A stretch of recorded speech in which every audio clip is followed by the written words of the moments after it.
Welcome into the Pride pregame show as we get you set for Greensboro College men's soccer today. It's Greensboro and Randolph. I'm Kendrick Fruits, joined along with Stephen Whitenhouse here for the pregame show. And Stephen, the intensity and the difficulty level in this schedule ramp up in a hurry for men's soccer. An 8-1 win against Carolina Christian. All of a sudden, you got a couple ODAC opponents in the row now staring you in the face. Yeah, I think it was a good, start to the season with, a nice win last week. But like you said, it gets tougher as the season goes on. Obviously, you got some ODAC opponents, and then soon we'll get into conference play. So it's going to be a fun week this week. You may get into it here in just a second, but obviously we got Randolph, but then we got Guilford later this week. We also got Berry. So it's a big week from a non-conference standpoint. Obviously, you want to win as many as you can, and it doesn't necessarily count for conference. But in terms of the opponents, it's going to be a tough week. So it'll be a really good test for this team over the next 3 games. And obviously, we talked about how the difficulty level ramps up, but still a lot of good takeaways from that game. Jay Diana with a couple of goals. Garcia Barrios had a couple of goals as well. And just overall, a good afternoon. Both goalkeepers played well, almost a combined clean sheet until the final couple of minutes. But still some things that you can take away from that game in a positive standpoint. Yeah, sure. I mean, this is, like we talked about with women's soccer, it's a brand new team.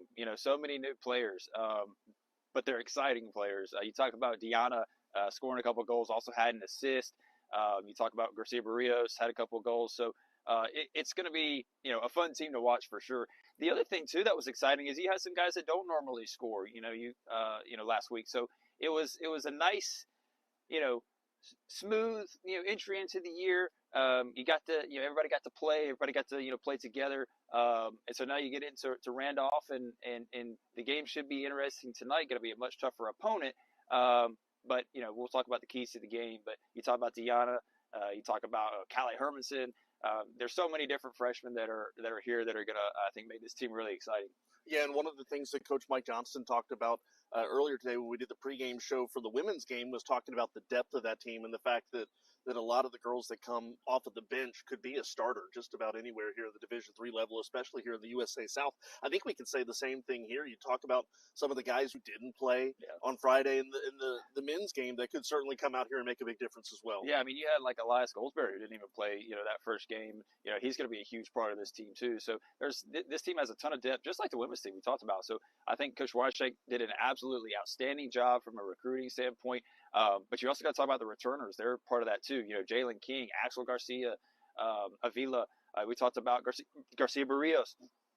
There's a lot of returners that are helping out too right away. So I think, from a chemistry standpoint, it seems like Coach Weishank, Coach Del Cid, they've done a really good job at helping this team gel real quick. Obviously, it's still early in the season, but you can just tell of, the atmosphere around practice. In the scrimmage game last week, like this is a different team. The culture's different, the attitude's different. The players are definitely getting along. So I think you're in for a fun season and a fun match tonight. Greensboro College just about a clean sweep of the USA South Weekly Awards this past week. Obviously, Morgan Mayfield with volleyball. You had Shea Brennan with soccer. And then how about men's soccer? Jay Diana with Player of the Week, Rookie of the Week, and then Hermosa had Defensive Player of the Week, saved all 7 shots playing the first half of that game Friday. Alvaro Hermosa is going to be very exciting to watch in net. We got to see him in the scrimmage last week, and he is athletic, great reaction time. This guy is going to be fun to watch in net. And then you talked about Diana, 6'7", super talented freshman from Germany, and it was a great start to the year. I mean, obviously last year there were some struggles, and then the first game, this year we sweep the USA South Awards. So it's a great start to the year. We can talk about the awards, and I think you're probably going to see more of that to come this year with Jade, with Alvaro, but also some other guys as well. Absolutely, and we'll get to see Greensboro College for the first time here at home today, and I'm going to ask Coach Weishank this question, but I'll throw it at you as well since you were around here for last season.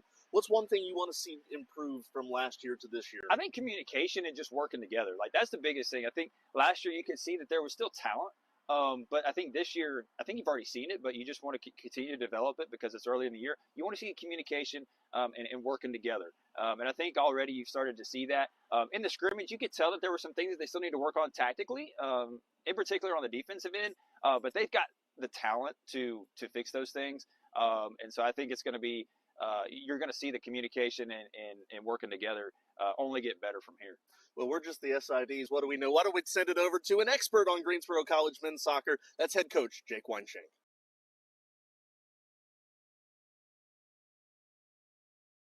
Pride pregame show continuing. I'm joined now by head coach Jake Weinshank. And coach, obviously the difficulty level, no disrespect to Carolina Christian, but it ramps up a little bit this week as we go from them to a couple of ODAC opponents, but still some things you can take away from that first game.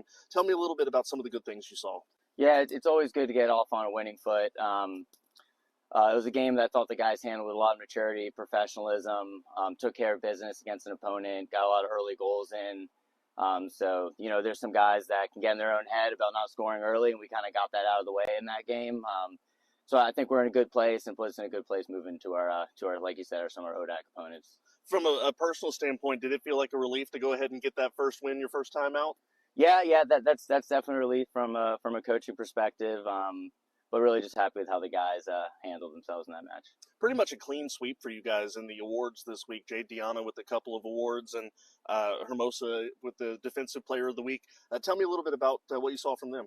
Yeah, first of all, I'm thrilled for those guys. During the recruiting process, we talked about them coming in and doing big things. And, from the team perspective, they've delivered. And then from an individual perspective, I think it's just great for them for their careers. So, yeah, just really excited. Jade was very good during the match, dominant offensive presence, and Alvaro really showed his experience in college, 2 years at JUCO at a high-level JUCO. And I think just his ability to organize the group and take command of the back line was evident in that match. One of the things I noticed from the bits and pieces that I watched of that game from the live stream, it certainly seemed that, you had guys who could come off the bench that it's like you didn't miss a beat from those who started to those who came off the bench. Talk a little bit about the depth you guys have. Yeah, I love our depth.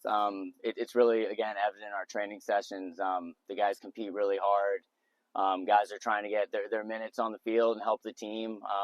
But yeah, we have a lot of confidence in bringing some guys off the bench, both freshmen and guys with some college experience that have been here. So yeah, I think we're excited there. And our depth was actually in display in that match. We were missing some guys that would have, from injuries or sickness, that would have definitely played in the minutes. So we were already down a few guys, and I think the guys did a good job of stepping up. The goalkeepers split 45 minutes for Hermosa and then 45 minutes for, was it Canzione? Canzione played the other one. Yeah. So tell me a little bit about kind of how you see the goalie rotation playing out right now. Is it still anybody's game as far as who's going to take goalie one, or do you want to have a rotation? Yeah, with our guys, I tell them, we compete in training literally every day. So if you're in the starting position, don't get too comfortable. And if you're the backup, keep fighting for that spot. So nothing's ever in stone or decided in this program. That being said, they've both done a good job, and Alvaro was able to get the award. So I'm excited to have a really strong goalkeeper group that kind of pushes themselves each other every day in training. Well, tell us a little bit about our opponent tonight, Randolph. What are we going to see from them? Yeah, Randolph will be a difficult team to play. They really bought into how they play their system. It's not always going to be beautiful soccer, but they're certainly bought into exactly how they're going to do it. We've had to do a lot of prep in this week, both through film, on the field, about how to deal with some of the things they do. But I think the guys are confident in our preparation and our work. So we're going to go out and I think give them a good run. Well, Coach, last question for you, and this is the way that we'll end all of our pregame interviews. Keys to the game today. What's it going to take to get away with a W? Yeah, if we can dominate in the air, I think that'll be big for us. And just be really decisive in the attack. I think we're going to have our moments. And we work on, daily on how to finish some ugly goals and how to finish some quality goals. So I think if we're decisive in the attack, we can have a good day. Well, Coach, thank you so much. Best of luck today. Appreciate it, Kendrick. Greensboro College men's soccer against Randolph, just a few moments away from the national anthem. Women's soccer played earlier today against Bob Jones. Here's a quick recap.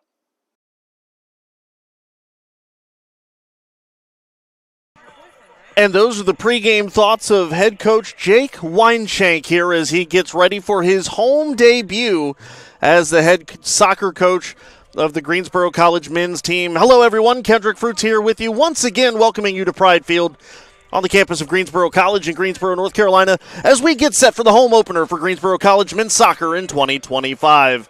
It's Greensboro and Randolph, a matchup that did not go the Pride's way last year. In fact, looking to get back at what has been a 4-game skid against the Wildcats, including a 2-1 defeat last year in Lynchburg. Jalen King scored early in that game on a penalty kick, but Randolph would find the back of the net twice in the second half. They come away with a 2-1 victory in that one. So Greensboro looking to reverse their fortunes, and obviously you look at the game they just completed against Carolina Christian, and sure, you take it with a grain of salt, but you look at the fact that this is an offense that looked to be firing on all cylinders. They were able to score 8 goals against Carolina Christian University, or Carolina Christian College, excuse me, and this is a team that scored 11 goals all of last year, and they scored 8 in the season opener. Again, do with what you will that information, but I think it's safe to say that this is a team that can move the ball well offensively. This is a team that is certainly going to be exciting to watch, and obviously one game does not a season make, but I think certainly enough cause for optimism, and you heard all through the preseason previews and all through some of the interviews that we've had so far, and really just some of our conversations with these guys as well.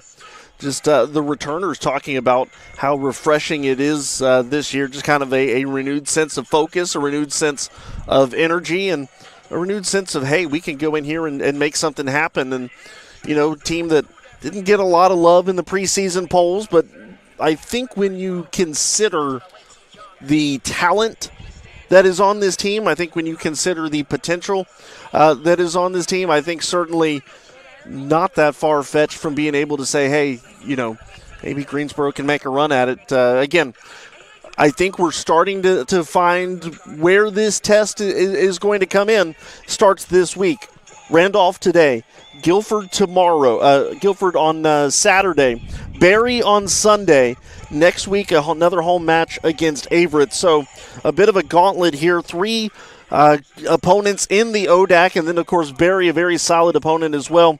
First home contest for Greensboro, not until October the 1st. The first conference match is against Brevard on the 1st of October. But really, you look at this streak here, and one of the things that Coach Weinshank told me is he said, hey, look, this is kind of a stretch of the schedule where we're going to start seeing what this team is made of very early on, and the type of opponents that Greensboro is going to have to play is very much it's going to come into play, I think, and it could probably bode well going forward when you look at the Pride and the postseason, and it's never too early to look at the postseason in a short schedule, but a tough early non-conference schedule could bode well when you get down to crunch time in USA South play. Randolph, on the other hand, they come into today's game sitting with a 1-0-1 record, a tie against Marymount 1-1, and then a 1-0 shutout win against Southern Virginia. This is a Wildcats team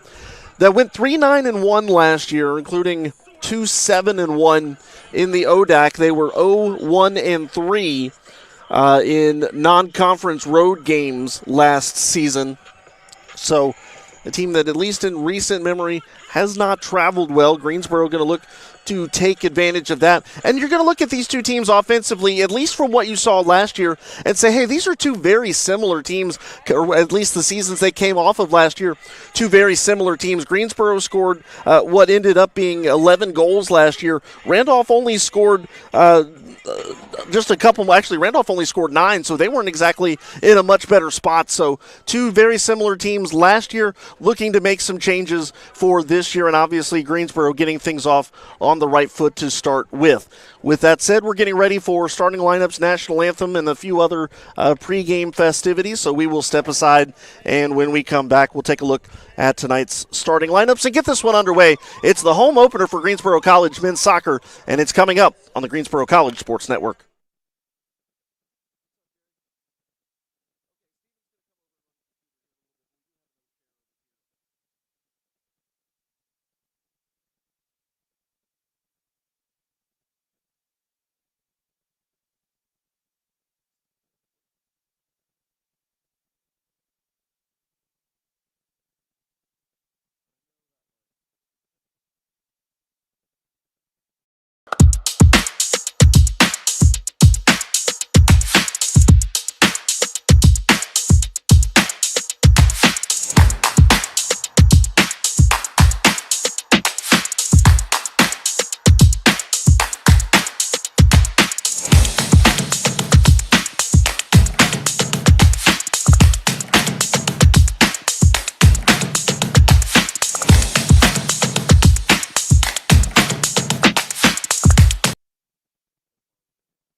college athlete has a story to tell, and at Greensboro College, we believe no one is better equipped to tell those stories than the athletes themselves. On the Getting to Know podcast, you'll hear the who, what, when, where, why, and how of each college athlete's journey to Greensboro and how they became a member of the Pride. We talk on and off the field, influences, hobbies, goals, and what it means to be a member of the Pride. It's all on the Getting to Know podcast on Spotify and YouTube.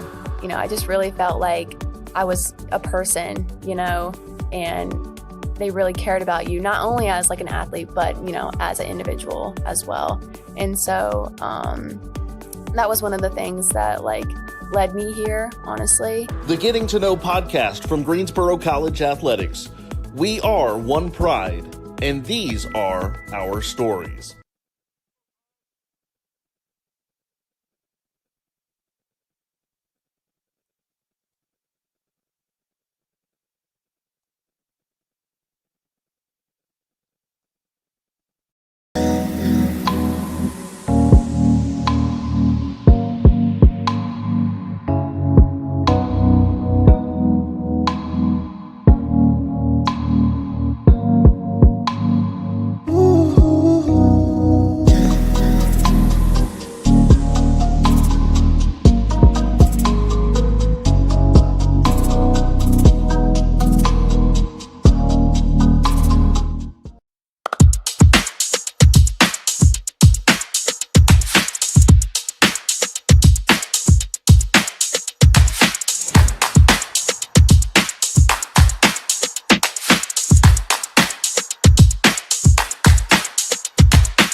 Time now for a quick look at today's starting lineups. First off, for visiting Randolph College, in goal today is Dominic Cortez, the first year from Annandale, Virginia. The rest of the lineup looks like this. You got defenders Leyva Membrano. You have Dockman on defense as well. Your forwards this afternoon, Conboy and Noy, Campbell, Quinteros, and Cortez. Also on the field, Williams, Richardson, and Sigmund. For Greensboro today, it's Hermosa in net. You've also got Stepurik, Hermanson, Elcabas, Garcia Barrios, Garcia Avila, Medina Beltran, Diana, Oman, Negash, and Rudell.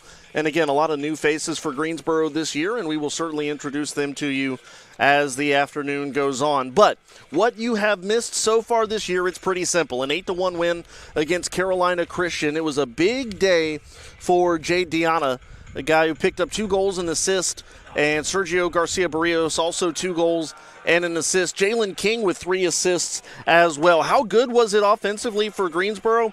Well, it was their 8 goals tied for the 10th most in a single game in program history, while the 10 saves in net tied for 10th most in Greensboro College history. So that is a look at what this last game meant for the Pride, and now they'll have an opportunity to build off of it in their home opener here in 2025. Again, a bit of a ODAC gauntlet, if you will. 3 of their next 4 contests are against Old Dominion Athletic Conference opponents. Randolph today, Guilford Saturday. And you've got Barry in a non-ODAC matchup on Sunday.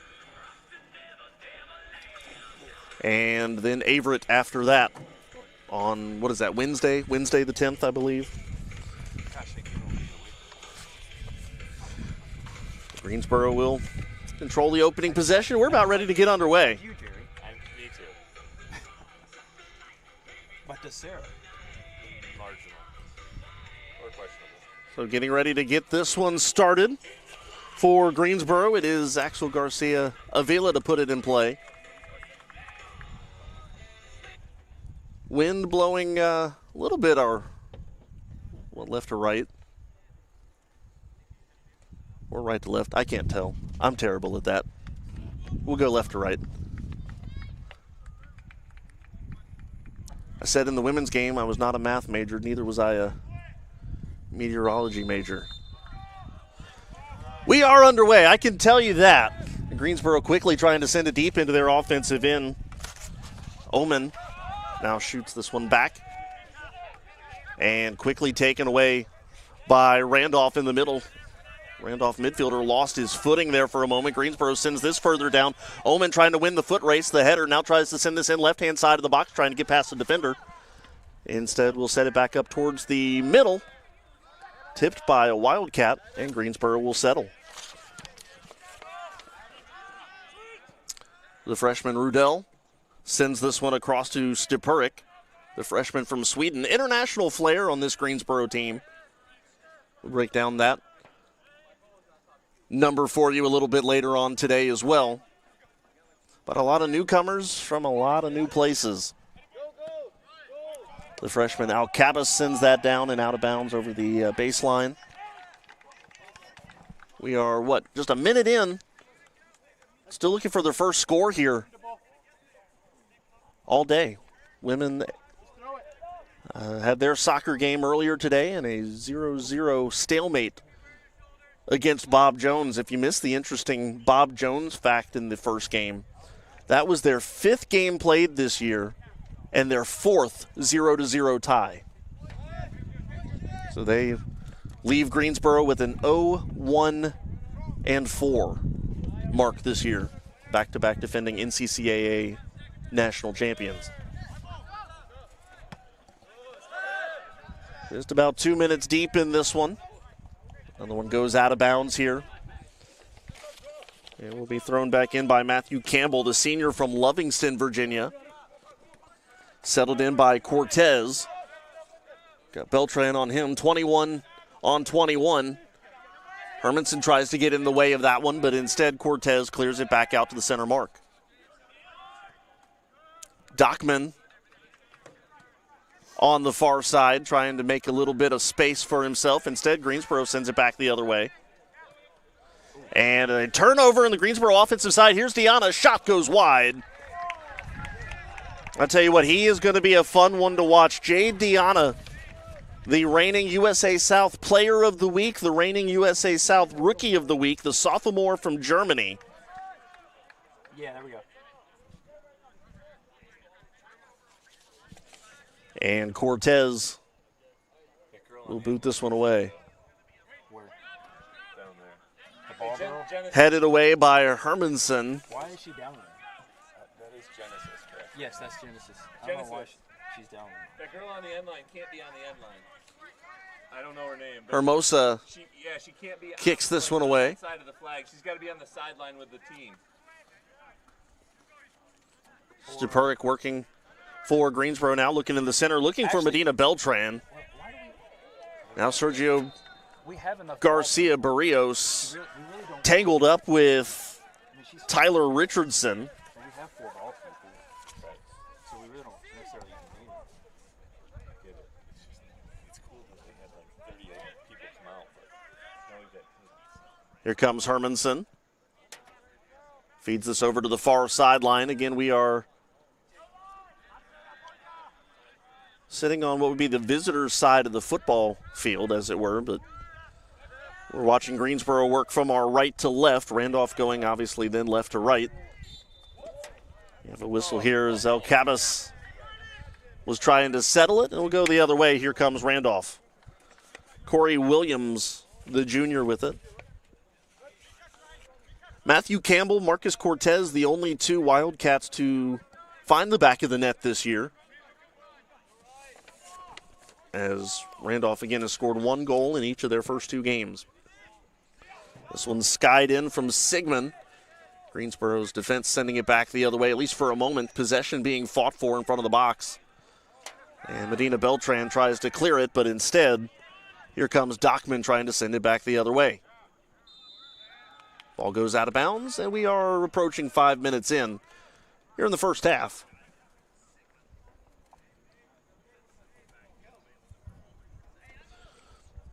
Obviously not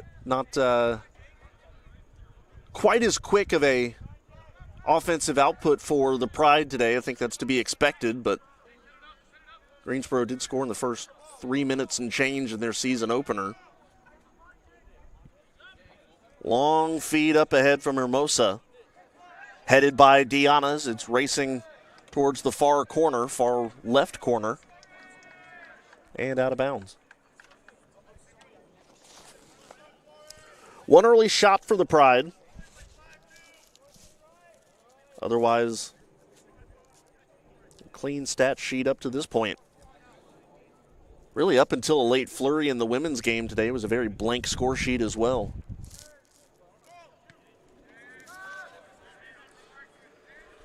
Over the far sideline in front of the Randolph bench. Greensboro able to maintain possession. Feed up ahead to the far sideline, Diana. Diana looking for a little bit of help. Not going to get it, at least for the moment. Garcia Barrios finally gets over there. Ball goes out of bounds and will be in the possession of the Wildcats as they throw it in. Greensboro, though, tries to intercept the throw in. And we have a whistle on the far side. We have a Wildcat down.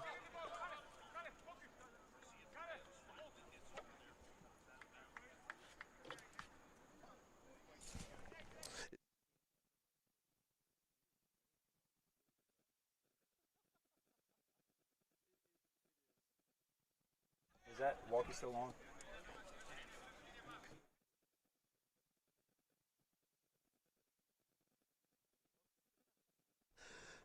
There's the ball. Randolph with the kick, headed away by Greensboro. Foot race won by Williams. And now across comes Dockman. Trace Dockman sends it on up ahead, left-hand side. Greensboro's defense trying to get back as the Wildcats try to work it over to the front of the box. Greensboro gets in the way. That's Hermanson. Hermanson feeds this one up ahead to Garcia Barrios. Sent back up towards the center circle and back the other way for Randolph. Medina Beltran gets in the way, but Randolph trying to settle it down. Now the official is setting an unintentional pick there and allows Cortez to settle it for a moment. Randolph sends it back the other way. That one gets past Hermosa there for a moment. He's got to race back into position. Shot. Oh, Hermosa saved it with his face. That's saved and goes over to the far side, and play is stopped. And we will take a quick timeout as Hermosa looks as if he is in a little bit of pain. So we'll step aside here. No score with 37.5 to go in the first half.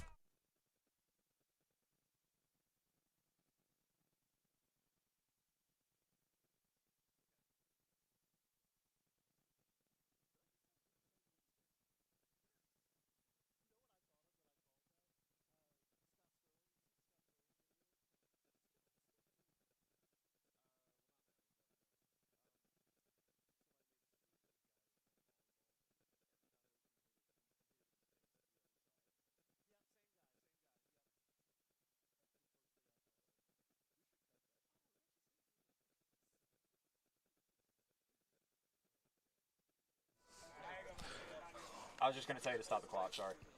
Well, Hermosa taking a minute, obviously, and he's gotten up and started to walk around. And after he said to stop the whistle, I was just going to make sure the clock got stopped. every goalie wants to make the save. I think that one probably one of the least comfortable saves he has made. I think that's safe to say. All right, cool. Bye. As he's taking a moment to gather himself outside of the post. 37-28 to play. Now, I think injury aside and perhaps a little bit of the lightheartedness of saving a shot with your face, but I think we can't overestimate the fact that that was a big moment. Practically a one-on-one, and Hermosa able to keep Randolph off of the scoreboard. Greensboro sends it back the other way now, and I think Hermosa would appreciate it if the offense could give him a moment. Medina Beltran sends this back to Mika Rudel, the freshman from Germany. Rudel to Stupurik.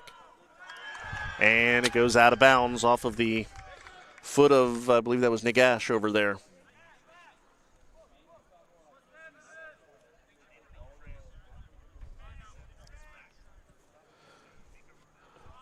Coming up on 9 minutes played, and Randolph again sends this deep. Hermosa backing up on it. He'll knock it down and settle. One shot per side. Conboy's shot on goal. And we see a lot of 50-50 action here in the middle third of the pitch. Something we talked to Coach Johnston about in front of the women's game today, and about how important it is to win those 50-50s at midfield. That one headed away again by Hermanson. And here comes Randolph, a deep pass down the right-hand side. That's Campbell. Campbell, one of their 2 goal scorers this year. Greensboro takes it away and may have a little something going here on the offensive side. Poked ahead by Oman, but it's turned over in the middle of the field. Dockman. Now this is Leva Membrano practically walking a tightrope down the center line. Catch being played here, if you will, by a trio of Wildcats, now sent again past the center line. And the merry game will begin again. Here's Sigmund. That one knocked away by Medina Beltran.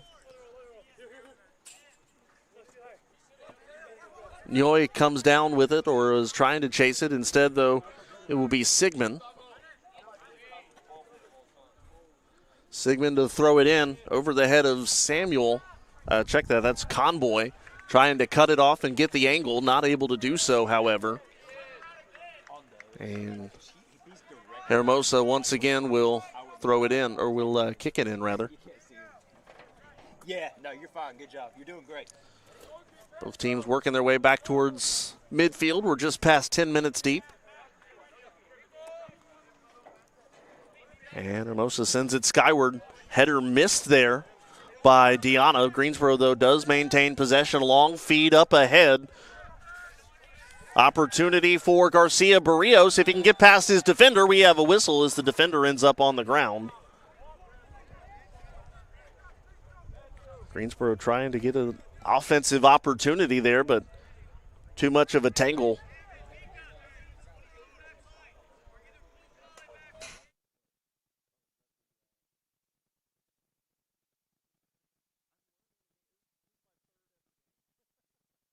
I am not trying to give you a hard time. I'm saying genuinely. Hermosa tries to work to the near side. That one curls back towards the center of the field. Couple headers there for Randolph. They may have an opportunity on the right-hand side. It's going to be backed away by Noy. Now here comes a couple defenders. Can he split them? No. Good job there by Greensboro. El Cabas keeping it in bounds. Deanna sends this up ahead. Nice pass. Here comes Xavier Mendoza. Check that. That was Axel Garcia Avila.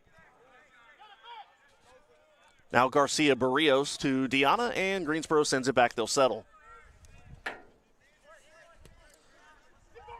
El Cabas, a little bit of a careless pass towards Rudel. Just about took out one of our cameras.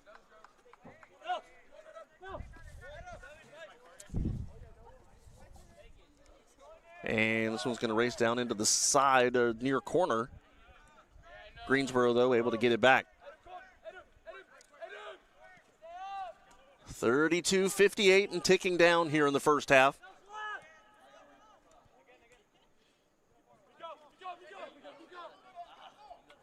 Rudel looking for an outlet. He'll fire this one up ahead. It's going to go the other way. Deanna working the middle. He'll fire it across to Negash. Back to Hermanson. Hermanson back to Rudell. El Cabas now on the near side. Reverses direction now. A nice fancy piece of footwork there for El Cabas. Sends this back to Medina Beltran. Fires opposite side of the box. It's going to be cleared by a Randolph defender. Negash with it, though. He'll send it back to Hermanson. We talked to him in the preseason. He said one of his goals this year was to become a main player on the offense here for Greensboro, to jump in and make an impact. Medina Beltran trying to make an impact there. Can't quite get to it. El Cabas, nice tackle. Greensboro maintains possession for the moment. Medina Beltran working it back, looking for an outlet, finds it in Rudell, who sends it back to Hermosa.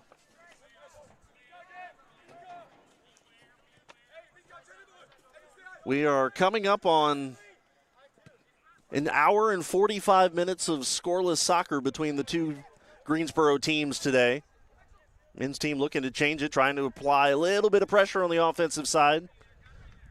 Negash feeds this one on the ground to the front right of the box. And it's sent back out to him, to Hermanson. Hermanson works around his defender, Conboy. And Negash sends this one in, headed away by Randolph, knocked down by Medina Beltran. We'll see if Greensboro can do anything with it. No, it's going to be cleared by a Wildcat for a moment. Greensboro, though, keeps it from crossing the center line. Now they'll send it back themselves. Up over the head of Stepurik. The freshman from Sweden will chase it down.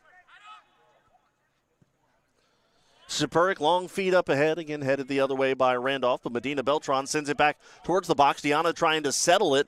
Instead, it's going to be picked up there by Omen. Omen, a shot on the ground, saved by Cortez. Greensboro picking up their first shot on goal today, and it's going to come off of the foot of Omen. Gustav Omen, the freshman from Gothenburg, Sweden.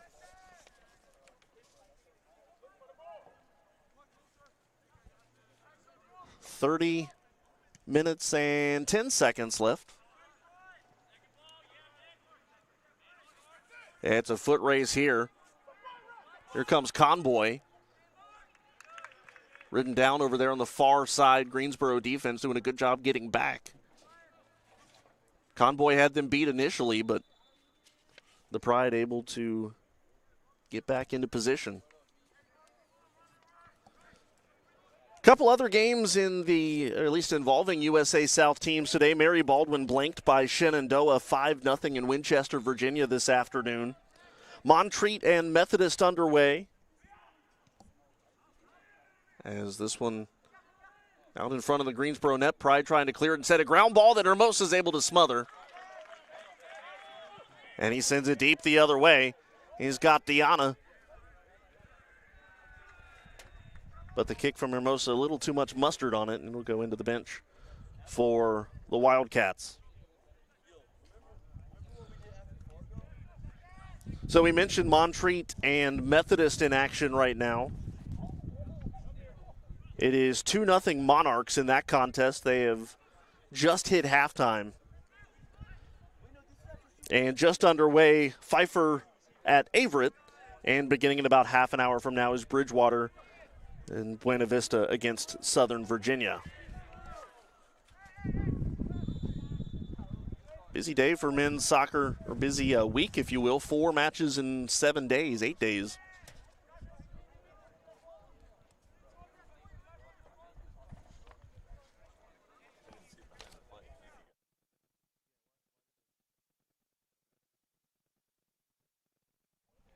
Stoppage of play for a moment. I believe that was Stepurik down on the ground. Maybe a little inadvertent contact there, a handshake between Stepurik and Nick Conboy, the sophomore from Suffolk, Virginia.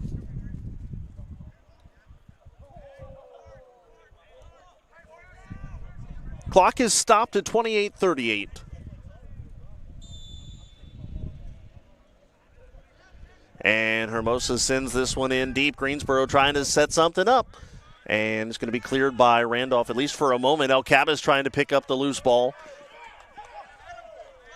Yoy instead with it. El Cabas, nice move there. He's going to get it to Diana. Back to El Cabas, left-hand side, trying to outrace his defender. El Cabas, a shot, and that's a kick save by Cortez. Greensboro trying to pepper the left-hand side of the net here in the first half, but Cortez having none of it. That's good. You're fine. Yeah.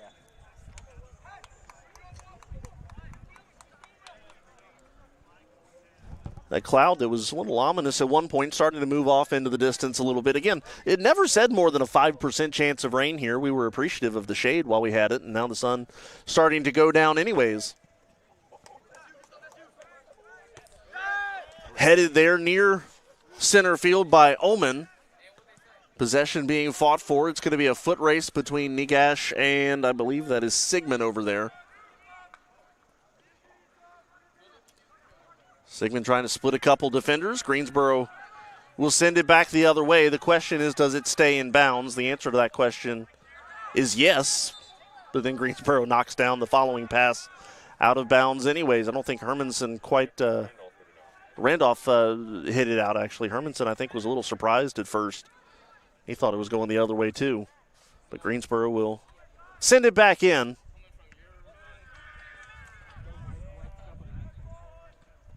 Hermanson to Negash and another whistle.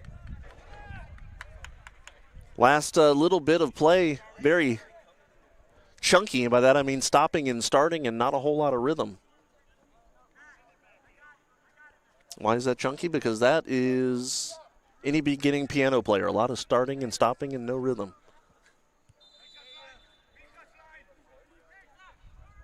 I can say that because I was once a beginning piano player. Randolph sends it into their offensive side of the field. And a good move there by Richardson to get past a couple Greensboro defenders. The Pride ultimately, though, take it away. But that possession short-lived. Here comes Randolph again. Good job there by Garcia Avila. Check that by Garcia Barrios to ride his opponent off of the ball there. Greensboro sends it back the other way, headed by Randolph. Hermanson heads it backwards, but Negash behind him to clean it up, throws it the other way down towards Oman, and again Randolph sends it downfield. Teams practically trading touches right now. Oman will see his pass turned away. And here comes Randolph again, 25-30 first half. If you're just joining us, no score.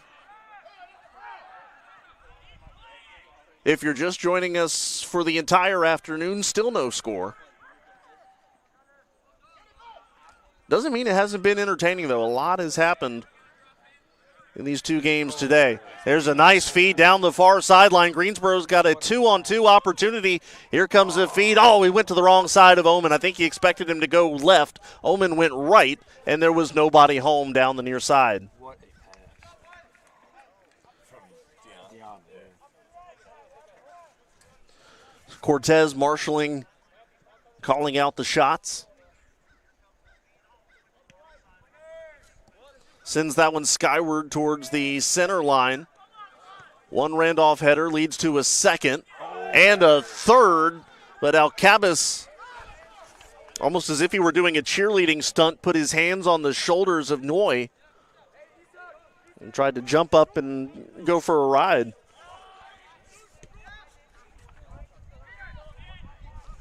Pass goes deep for Randolph, a little bit over the head of the intended target. Greensboro able to get a little bit of breathing room, but now a nice move there by Williams. Got past Medina Beltran. Ricochet back out to Campbell. Campbell sends it back inside, and again over the head of his intended target. Hermosa's going to run out and snag it. 3 shots, one of which have been on goal for the Pride. 2 and 2 for Randolph. Rudell surveys the scene and kicks it kind of into no man's land in the middle of 3 Wildcats. who sends it back down the field and missed his mark. And Hermosa once again will boot it on a line to the other side of the field before it goes out of bounds. For a moment, there are almost 2 balls in play there for a second.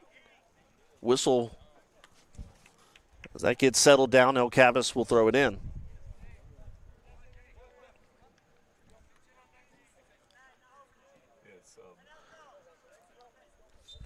And checking out was Sergio Garcia Barrios.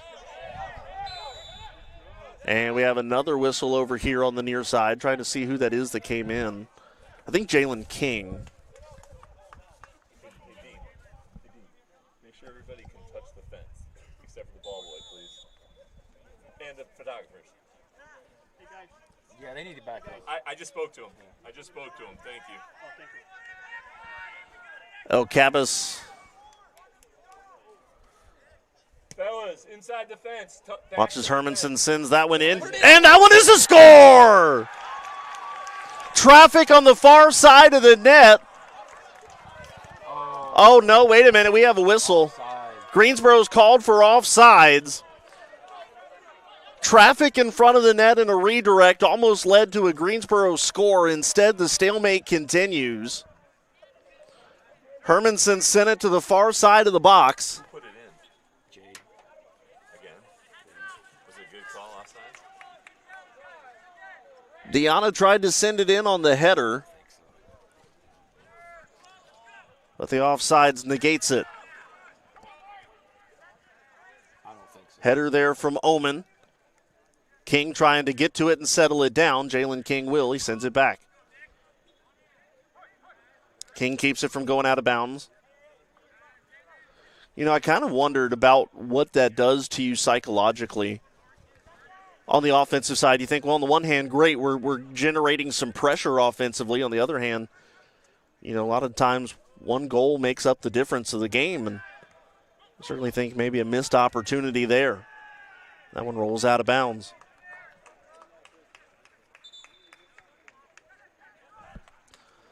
As it stands, 21:35 to go, first half. 3 shots for Greensboro by Garcia Barrios, Deanna, and Omen. Omen shot the one on goal. Randolph throws it in. Headed by Hermanson. Deanna tries to settle it, overruns it, but Greensboro trying to settle it down. Nope, Randolph takes it the other way. And Greensboro now trying to push it down the far sideline. Deanna with it, shoots it, that one just around the corner. How's that not a corner? And Greensboro clamoring for a corner. They're not going to get it. Wow. And Cortez will send it back down the field. Couple Greensboro players put the arms out to express surprise, and we are back underway. Omen, header high into the sky before Randolph sends it the other way. Off of the chest now of El Cabas. Campbell, a bit of fancy footwork there by Cortez. Now to El Cabas. El Cabas tripped up by Williams. Williams going for the ball, instead got all shins. And Rudell will send this back to Hermosa. 25 minutes down, 20 to go. Deanna, nice pass to Omen. Omen can't quite settle it. El Cabas trying to do that now. Fires this in, too strong. Was looking for Jalen King, and Randolph will just send it out of bounds. I'll tell you what, we saw the goal-scoring ability of Deanna against Carolina Christian. So far today, we've seen him try to create a little bit. Rudell working the middle of the field, sends this one in towards the box. Deanna can't quite settle it. And here comes Randolph now. Up ahead is Quinteros. Quinteros being marked there by Hermanson. Now inside to Conboy. Back out to Cortez. Cortez fires this one, and Hermosa will make the save. Rolls this one up ahead to Hermanson. Hermanson tries to poke this through a couple defenders. He finds his man. Over to King now. King looking for Deanna. Didn't quite get enough on that pass, and Randolph able to clear. Stupuric the header. Tries to get past the defender. Now it's Hermanson back to Stupuric. Now to King. King looking to push the issue. Here's Deanna. Back to King, who runs into a little bit of trouble. Is able to hang on to possession, though. A Randolph player down. Play has not been stopped. Now Medina Beltran kicks it, trying to pass it down the field, and we do have the stoppage of play now with the Randolph player down. And as he is down, we will step aside here for a moment. 18-19 to play. No score on the Greensboro College Sports Network.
Hermanson sends this one high towards the box, and a leaping grab by Cortez. You know, Cortez's kit, to me, I looked at it, and maybe it's because I'm married to a nurse. I feel like he's wearing scrubs over there. Light blue kit by the Wildcats goalkeeper. This one served just past the center line. Possession fought for. Hermanson pushed down, no call. And here comes Randolph the other way. It's a foot race, left side of the box, won by Greensboro. Good job keeping that in bounds. Or did he? Nope, I don't think he did. Lights are on here at Pride Field, and the entire playing surface is now in the shade. Maybe a couple wisps of sunlight here and there between the trees, but certainly got the early indication of a little bit of fall weather. Now the sun's gone down. Corner kick coming in here. And we have a whistle before the ball even makes it to the box. Anybody know? I'm looking around here to my left and to my right. Three blind mice here in the broadcast booth.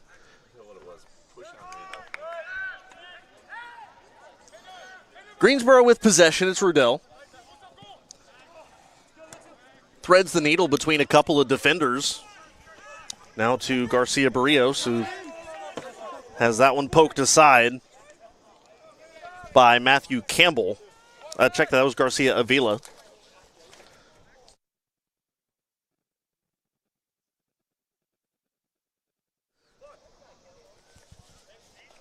El Cavis to send it in.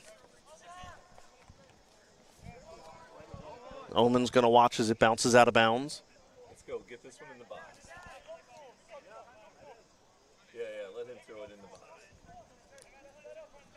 Okay.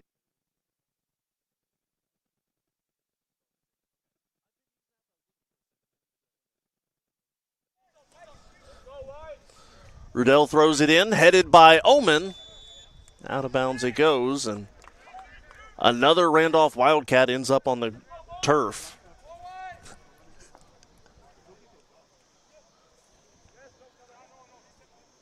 Cortez walking around, had his hands behind his back for a moment. Almost like a general would surveying the field. Coming up on 15 and a half to go, first half, no score.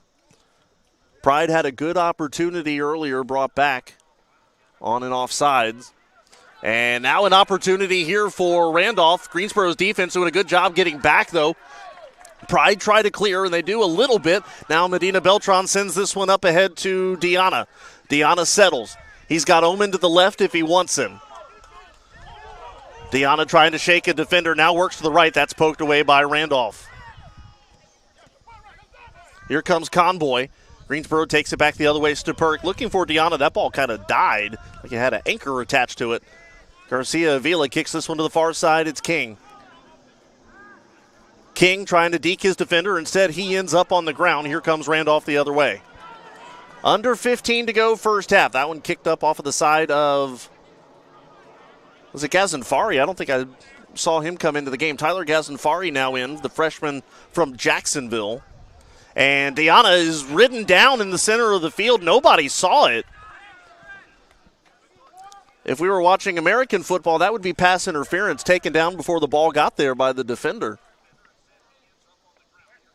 Instead, the ball goes out of bounds, and we'll see who throws it in on the far side. And we have another Greensboro player down. We talked about the cooler temperatures. It has not stopped the cramps today. We saw a couple of players in the first game have some cramping issues, and hope this is a little bit more of the same and nothing more serious than that. So while that's being attended to, we'll step aside here on the Greensboro Pride Sports Network. College athlete has a story to tell, and at Greensboro College, we believe no one is better equipped to tell those stories than the athletes themselves. On the Getting to Know podcast, you'll hear the who, what, when, where, why, and how of each college athlete's journey to Greensboro and how they became a member of the Pride. We talk on and off the field, influences, hobbies, goals, and what it means to be a member of the Pride. It's all on the Getting to Know podcast on Spotify and YouTube. You know, I just really felt like I was a person, you know, and they really cared about you, not only as like an athlete, but, you know, as an individual as well. And so that was one of the things. Under 14 minutes to play. We're back in action here. And Randolph with it at the center line. A new Randolph player in. I don't think we saw Javi Flores checked into the game. This, though, is Paraskevopoulos. Has it poked away. Here comes Omen. He's got Paraskevopoulos on him.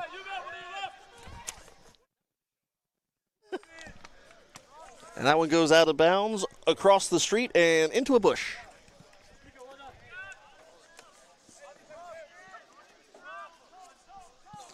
A lot of substitutions have been made here in the last couple of moments. Max Hall to throw it in.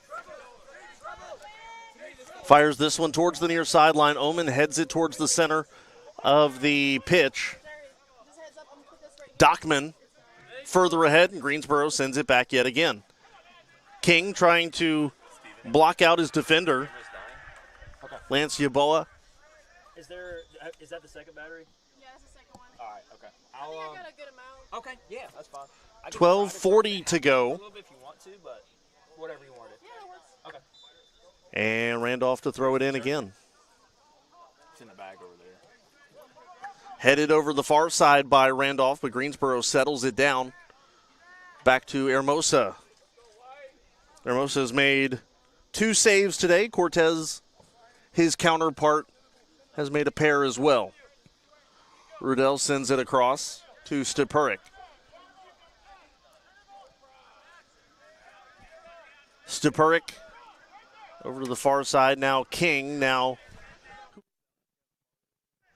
Gazinfari tries to push it down the far sideline. Instead will be corralled by Cortez.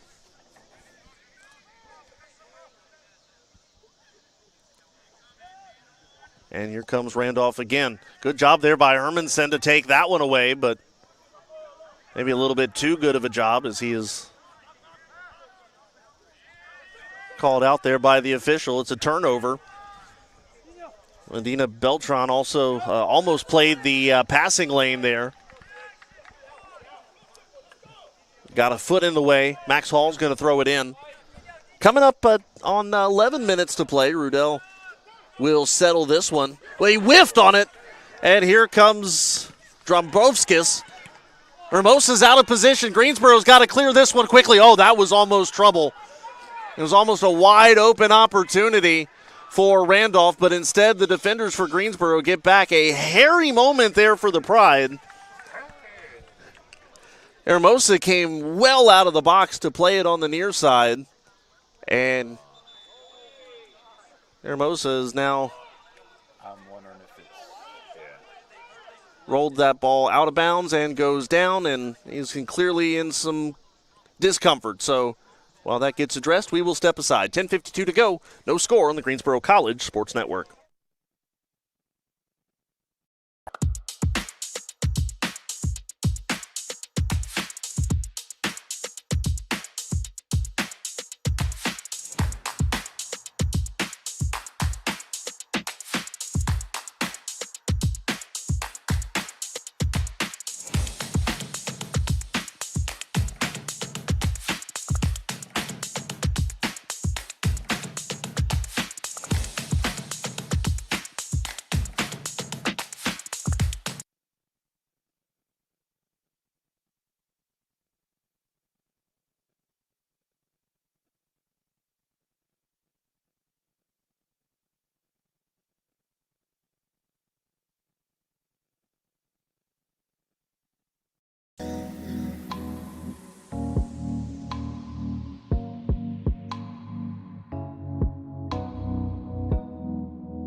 Well, Greensboro has made a change in net.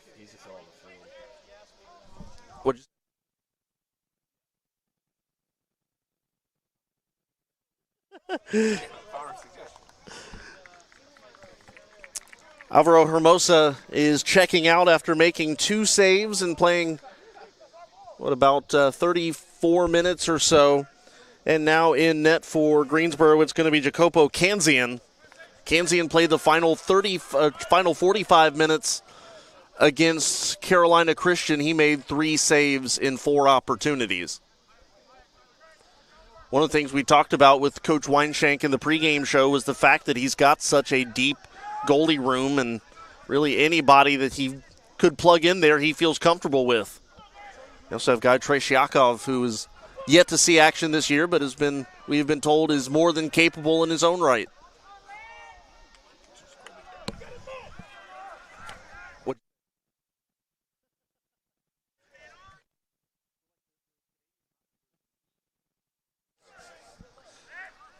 10 minutes to go here in the first half. Still no score. Who will draw first blood, or will anyone? Here comes Deanna, is able to get past the defender, even though the defender grabbed his jersey. Now they knock him down. And it looks like we're going to see our first yellow card of the day. Yes, we will.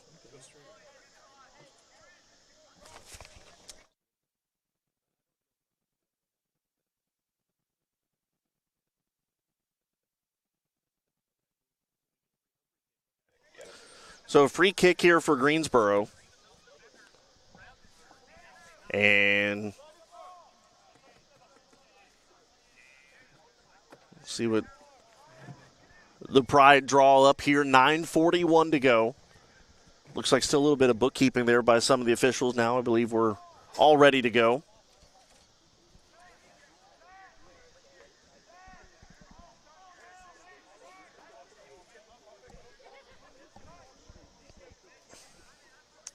Hermanson over there looking through his options. He's got Hall back here on the left-hand side, which is where he sends it towards the box. Headed and just wide of the net.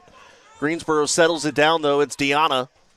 Deanna's pass attempt to Rudell. Something looked a little odd there. There is a Randolph player down. That's Devin Stickle.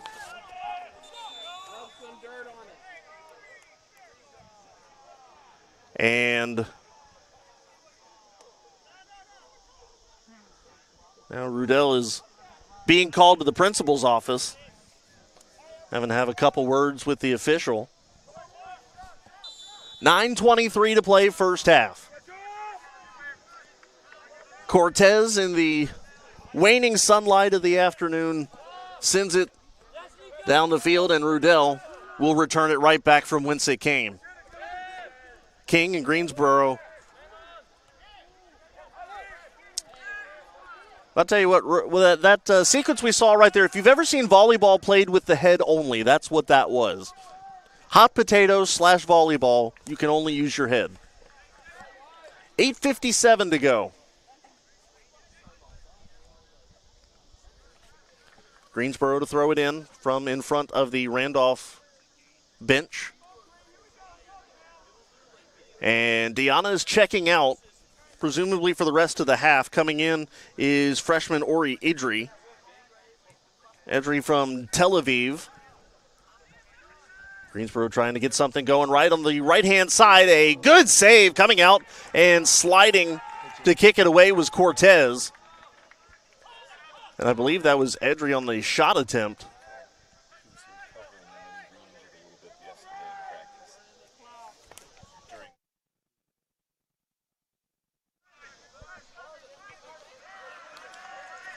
Strong header there from Randolph. That's sent right back out of bounds. Randolph throws it in. Kicked by Hermanson. And that approaches the scaffolding on the far sideline. As we've got 7 minutes, 45 seconds to go first half, and Gazanfari watches that go out of bounds. Busy week coming up for Greensboro College Athletics. Football starts this weekend on the road at Guilford. It's the Soup Bowl, the season opening annual tradition here in Guilford County. That one goes just through the legs of Oman and out of bounds. If you are planning on going, it's a 7 o'clock kickoff. Admission $15 at the gate, or four canned food items to get in for free. So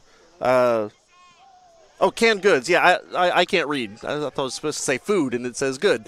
Yes, 4 canned good items to get in for free. Kids 12 and under are free. We hope to see you there. We will be there as well. We will not have a broadcast of that game, but we will be there. First time you can catch Greensboro College on the Greensboro College Sports Network will be next Saturday, as they host Roanoke at noon. We have another whistle here at 6:30 to play. As Greensboro stepped over the line as he was trying to throw it back in play. And as here we go, awareness.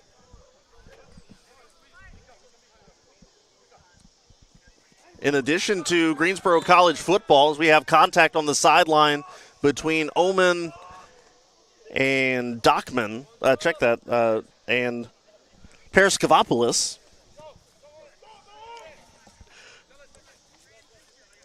If you weren't able to come out here tonight, still plenty of time to catch Greensboro College in action this week. Saturday against Guilford, then Sunday against Berry. And if you miss both of those, next Wednesday against Averett. So plenty of good soccer to be played here at Pride Field over the next 8 days. 5:45 to go here in the first half. Greensboro throws it in. Volleyball with a little bit of a stretch on the road, but they'll return home in a few weeks. They started the Dan Bozarth era very successfully, winning both of their matches on Saturday. And what have we here? We have a couple unhappy Greensboro players, I can tell you that.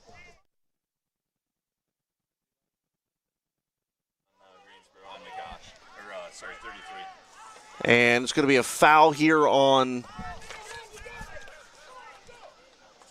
33, Mika Rudell.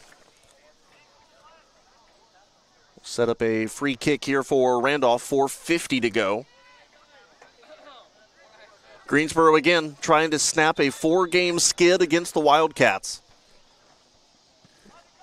There's a kick in on net and a good header there by Greensboro in front. Redirect that ball and send it out of bounds. Talking about what Greensboro has done versus the ODAC recently. Last year they defeated Ferrum, which snapped an 8-match losing streak against the ODAC, and it was a 15-match winless streak. You have to go further back than that. A win a couple years prior against Ferrum was the last of that streak. This one headed in towards net and a score. A score for Randolph. I'm not sure that didn't go in off a Greensboro player. Couple guys fighting for position up in front of the net. It was initially headed by a Wildcat, but I don't know that there wasn't a second contact.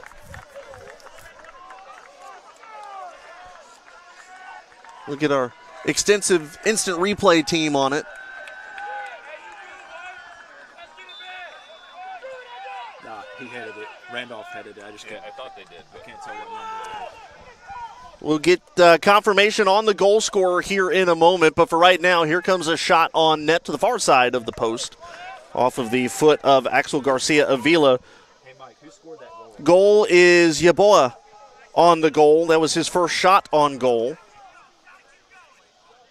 Lance Yaboa, the first year from Midlothian, Virginia. 3:30 to go first half, and Randolph is now on the board. Wildcats trying to see if they can add to it. Far side, we have a whistle, and offsides, I believe, is the call there.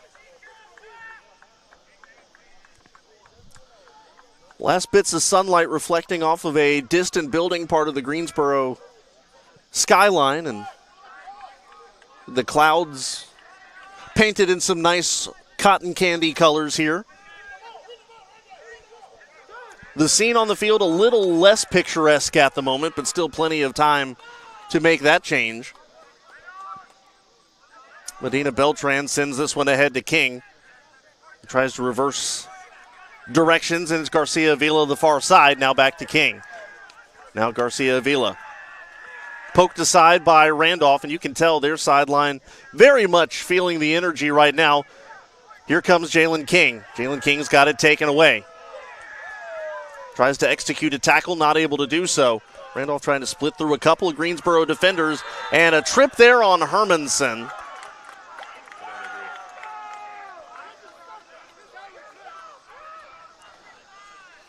Clock bleeding down towards the final 2 minutes.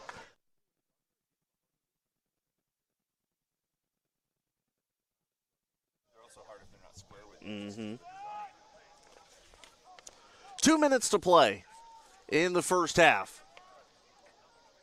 6 shots, 4 on goal for Greensboro. 4 shots, 3 on goal for Randolph. One of them finding the back of the net. That was Lance Yaboa.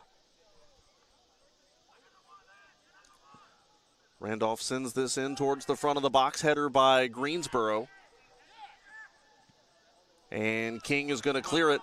Foot race here for Oman. Oman trying to look for a little bit of help. Working it past one man. Oman sends it across now to King. Can King settle it down? He's being marked there by a Randolph defender who steals it away. That's a card. And we have a whistle.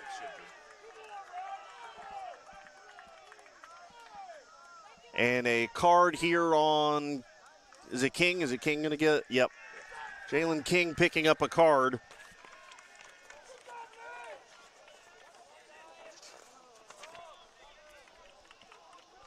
Which is his first in his 30-game career.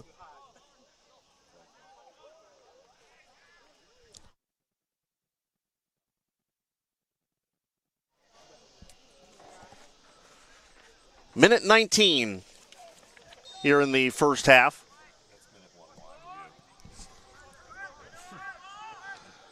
A header here for Randolph. Greensboro sends it back the other way. But the Wildcats will settle it. That's Campbell. Oh, here comes Medina Beltran, but Cortez gets to it first, and have a offside call here as we hit 1 minute to go. At halftime, if you haven't caught it yet on social media, had a chance to catch up with the men's golf coach Rob Hevner, as well as the champion of the Transylvania Invitational, FIFA Chankarn, and we'll have that for you at halftime. Greensboro's first individual golf winner since Andreas Huber in 2022. This one fed deep down the left side, and it will go out of bounds over the inline. 25 to go. Randolph in no hurry. I'll let this. The clock has stopped here at 15.8. Cortez getting ready.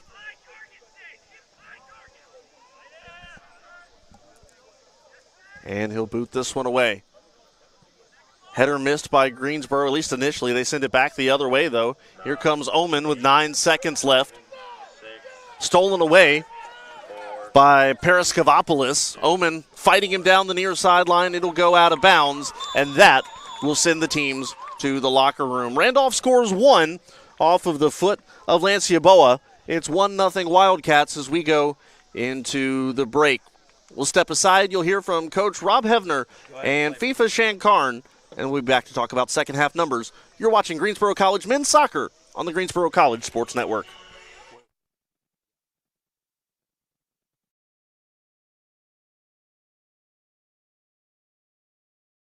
I'm joined now by head coach Rob Hevner of the men's golf team. Coach, picking up a victory in the season opener, first Greensboro College win since 2022. How does that feel? It feels fantastic. We had a strong showing as a team, individually with FIFA, what we call him. He's our number 1 player, All-American, and he just played fantastic. He's our captain of our team, great leader, does a great job on and off the course. I'm just as proud of him on the course. Yeah, great player, but off the course, he's a 4.0 student. That's probably where I'm even more proud of him. Coach, you and I were talking just a few moments ago, and you said that every winning round of golf has that one championship shot, and you were telling me about FIFA's. You share it with us again? Yeah, absolutely. I was walking with him, and at the point in the tournament, he was 2 to 3 shots ahead, and he, you could tell this is the moment where you got to step up and hit a shot. It was the number 2 handicap hole in the back 9, 15. He had about 213 into the wind, uphill. Ask him, hey, let's play conservative, smart shot here. Hits a 5-iron to about 25 feet. It was just the most beautiful shot I've ever seen. That's when, as a player, as a competitor, you're asked to hit a championship shot. I felt like that shot was a turning point. We're walking up to the green. I said, hey, FIFA, let's get a good 2-putt. Let's get out of here. And he makes the putt. So he makes birdie. He looks back at me, starts laughing, and I'm like, you dog. But great player. Champions have to hit championship shots, and he absolutely executed to perfection. Tell me a little bit about the difference between Saturday to Sunday. Obviously, he goes out and shoots a 65 in the second round on Saturday. Sunday's round shoots 1 under par, but it kind of seemed like it was more about managing that lead, especially when some of the other players started falling off. Sure. It's even kind of more funny than that from Saturday's first round. He shot 2 over. He was playing with Transylvania was the host school, and we played with another school. Player from the other school said, hey, I thought you were 25 in the country, a D3 golfer. He shot 2 over. What's going on? And kind of was poking on him a little bit. And then FIFA, shoots 7 under second round. So I would say don't ever poke the bear. FIFA's that good. So the second day, when you're out with the lead, he had learned from the year before. He pressed a little bit, got ahead of himself, started thinking about the outcome, and I really calmed him down. Nothing I did, I never hit a shot, but it's just kind of keeping him distracted so he stays in the moment. We talked a lot about, 1 shot at a time, be present, a lot of those cliches, but our team is really focused on process. So, understanding your pre-shot routine, you step over a decision line and you have full commitment. We want you to swing with freedom, and I think he did that all day. So very patient, knows his moments, and he still shot under par. He was the only player for the tournament to shoot under par, 6 under. That's pretty doggone good. Well, let's talk a little bit big picture here. Obviously, you guys received some votes in the preseason poll, and then coming out here and obviously FIFA with the big statement win in the opening week. How does this set you up for the season and your expectations going forward? Well, I started the year by saying, look, we're in the conference with the behemoth, right? National champions, Methodist. They're the best team in the country. They have 5 All-Americans, so they can pull and choose when they pick teams. It's pretty tough to beat them. My expectation was let's handle our business and let's win an invitation to nationals. So immediately that gauntlet's thrown down to the players. We're all working hard. We're out here today, Forest Oaks, to protect our home turf. We have a tournament here in 2 weeks. My goal is just to keep us moving forward, stay on track, but again, pay attention to your daily tasks. You build, you stack good rounds, you stack good processes, and success will be there at the end. We're not focused on the outcome. We're focused on daily routines and build it one shot at a time. But the goal is to make it to the Nationals as a team. FIFA made it as an All-American last year. He was our individual, went to Nationals, NCAAs. This year, our goal is to make it as a team, whether we're the conference champion from USA South or we go as a team invite, which we'll take it either way. A lot of new faces on this team this year, a couple of transfers, a couple of freshmen. Tell me what you've seen from them so far. Yeah, a lot of best thing about it is, first of all, I have great student athletes. We had a 3.29 GPA last year. We're going to do that or better this year. That's my goal. First of all, let's make sure we have good student athletes. Second, we have good men. The players and the coaches come up to us after the round and say, we look forward to playing with Greensboro College when we see you guys are on the tee sheet with us because we know you're good men. Third, competitors, I think our guys are focused on learning how to play golf. They come from high school programs. Sometimes it's a little bit different. 36 holes on a Saturday, they're not used to that. So getting that experience, we took a freshman to Kentucky.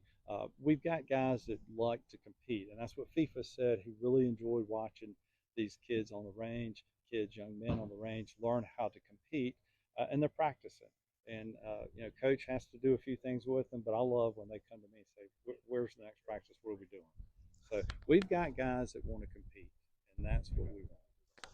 You said defending your home turf, obviously a couple weeks from now is the tournament here. Tell me a little bit about what things you saw from your guys this past weekend as a team that you liked, and what things do you hope to try to shore up over the next couple of weeks? Great question, and that's kind of what we're doing, some drills today. Our main focus, again, like any true golf coach and golf team, you're going to assess your strength and your weaknesses. Hey, we drive the ball well. We've got good kids that can drive the ball. What we will continue to work on is our short game. So chipping and putting has been our weakness in the past. Our par 5 scoring average was a little bit low, and that's usually chipping and putting. You miss a green going for it on par 5 to be able to get it up and down, make that birdie. So again, I tell anybody, amateur player, you're going to get better by learning how to chip and putt. So college kids are playing competitively. We need them to chip and putt better. So we are doing some drills. We do a hurricane drill that we work on with our putting, and we do some chipping drills, just some games, and have fun. We like to compete against each other. I think it builds that camaraderie. Right now, I see a lot of good support from the leaders. Our captain, of course, FIFA, is going to continue to drive that. 2 more questions here for you, Coach. First off, obviously each individual golfer is different. They all have their strengths and weaknesses. Do you look at some of the courses and say, this one plays into our hands a little bit, we may struggle a little bit here? How do you look at your schedule? Yeah, absolutely. It's a fantastic question. So just so everyone knows, we typically travel to tournaments with 5. So you take 4 scores. So 4 of my players will qualify on their own merit during qualifying rounds. We take our top 4 scores. You're merit based, no question. They're pretty objective, right? The subjective part is taking that 5th player as a coach's pick, and how I do that is just what you said. Sometimes you assess a player that hits maybe, hey, this player hits a nice high fade and controls his ball flight. Okay, that's great on a certain course.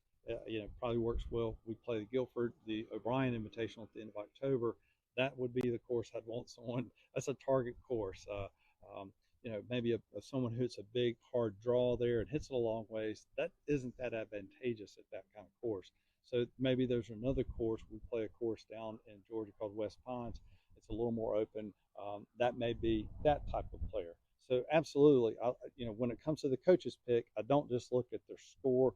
I look at the style of play for that player that fits the course, because that is a huge, huge deal.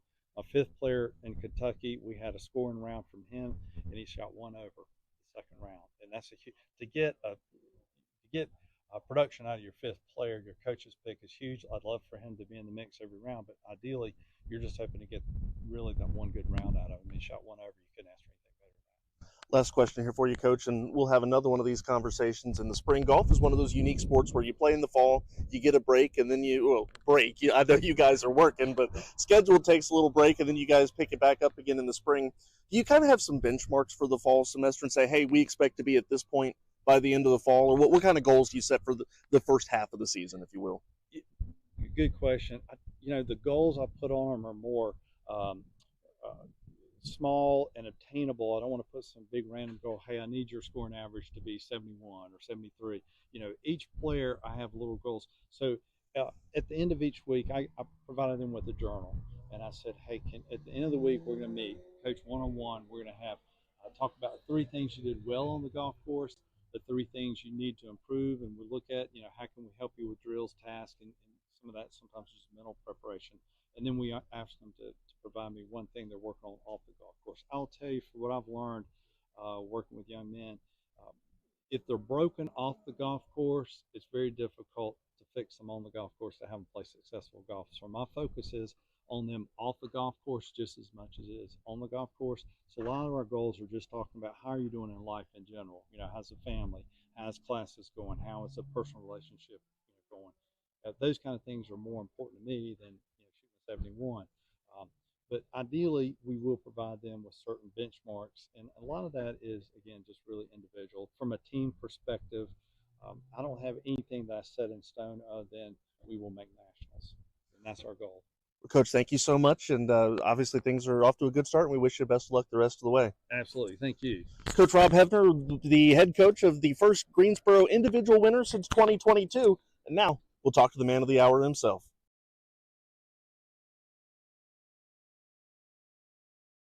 As promised, I'm here with FIFA Shankarm, the winner of the 2025 Transylvania Invite.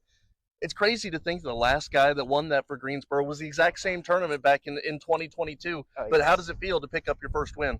I mean, it feels unreal. I mean, it just feels great. I waiting for like 3 years in my college experience, and then I won a national championship with Sandhills, but I never won the medalist. So it feels nice, feel great to be winning. Yes.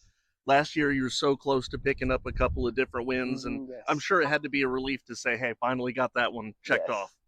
Well, yeah, it is. I mean, last week I saw Tommy Fleetwood. He's my inspiration player. So I love him. I love to watch him, and I saw him miss a couple chance that he can win it. So, and I did almost the same thing last season, and then I saw him won last week. So I'm like, it's probably my week this week. So yeah, and I just got it done. Yes. I love that Tommy Fleetwood picking up his first win, and how about that winning the PGA Championship? That was at the same time. That was awesome. Yeah, I was like the week after he won it, and I know I got a chance every week, but yeah, it feels amazing. It's special. Yes. Tell me a little bit about. Obviously, you started things off with the 74 in your first round, then absolutely on fire. Round number 2, you shoot a 65, including, I think it was 4 straight birdies in a row, 9 through 12. Yes. Talk to me a little bit about just how that feels to be in the zone. Surely it feels like, man, I can't miss a shot right now. Yes, I mean, like, it was a tough first round since all the grass is bent grass that's playing over there green, and then he has like all the Bermuda grass. So it's a bit different. So I struggled with my putting a little bit under my first round, and then second round I kind of figure my putt out and start lowering some putt, and then I'm just keeping making it. I mean, I just kind of keep it on my lane, try to play some good golf, and then yeah, I'll be able to make it. So yeah, I feel nice. The final round, obviously, I'm sure you were aware of what everybody else was doing in the leaderboard. Yes. How were you able to stay focused and not worry too much about what everyone else is doing and just play your game? Oh yes, yeah. I want to talk about this thing. I mean, it's tough. Even I just talk to myself like it's another day of golf, another round of golf, but it's still hard for me to think it that way. So I just one shot at a time, and I hit the ball, and then just hang in there, and yeah, and believe in myself, and yes. Was there any moment where you thought to yourself, okay, I think I got it? Oh yeah, I think my coach talked about it, that the shot on 15. I mean, I was doing okay for the overall round till 15. I watched the leaderboard score. Score was tied at that point. I was like 600, and another guy was like 500. And then it's a tough hole on 15, toughest hole in the golf course. I just try to make a par, try to hit fairway, and then hit the green. And then I was thinking like if I made 2-putt par, I would have beat all the field by like half shot or one shot. And then I able to pull some amazing shot. I drained a 40-footer for birdie on 15, and then that moment I know that I can do this. I can win this. FIFA, 2 more questions for you. Yes. First off, 36 holes is tough for anybody to do Mhm. in one day, and you guys had to do it on Saturday. Talk a little bit about some of the adjustments you made from your first round to your second round. Oh yeah, so some adjustments. So first I was struggling with my putt a little bit. So I kind of figured out how the screen speed, how the court is playing, and then I just try to do the same thing every single round of golf, and then try to improve some of just a little point that I missed, some that I left some out there in my first round, and I will able to fix it on the second round. So yeah. Last question for you. Yes. Obviously, you were a Division III All-American last year and Yes, sir. finalist for the Gary Player International Player of the Year award. And now you've won a tournament. So tell me about some of the goals you've set for yourself the rest of the way this year. For the goals, yes, I try to make All-American again, try to get to the national. I mean, I told to my teammate that I don't want to go by myself. I want all my team to get there with me. So it feels nice. Feel nice to have experience there at the national, at the NCAA championship. So yeah, so I have that experience to tell my teammate to get there with me, and then yeah, it's gonna be a nice season this year. So I aim for that point, and then yeah, and then let's see how things going. Yes. Expectations are high around men's golf this year. And this man right here is one of the reasons why the 2025 Transylvania Invite Champion, FIFA Shankarn.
And ready for second half action. Let's go ahead and take a look at some of the first half numbers. Shots go to Greensboro 6-4, as well as shots on goal by a 4-3 count. One thing I'll draw your attention to is the fouls, 8-3.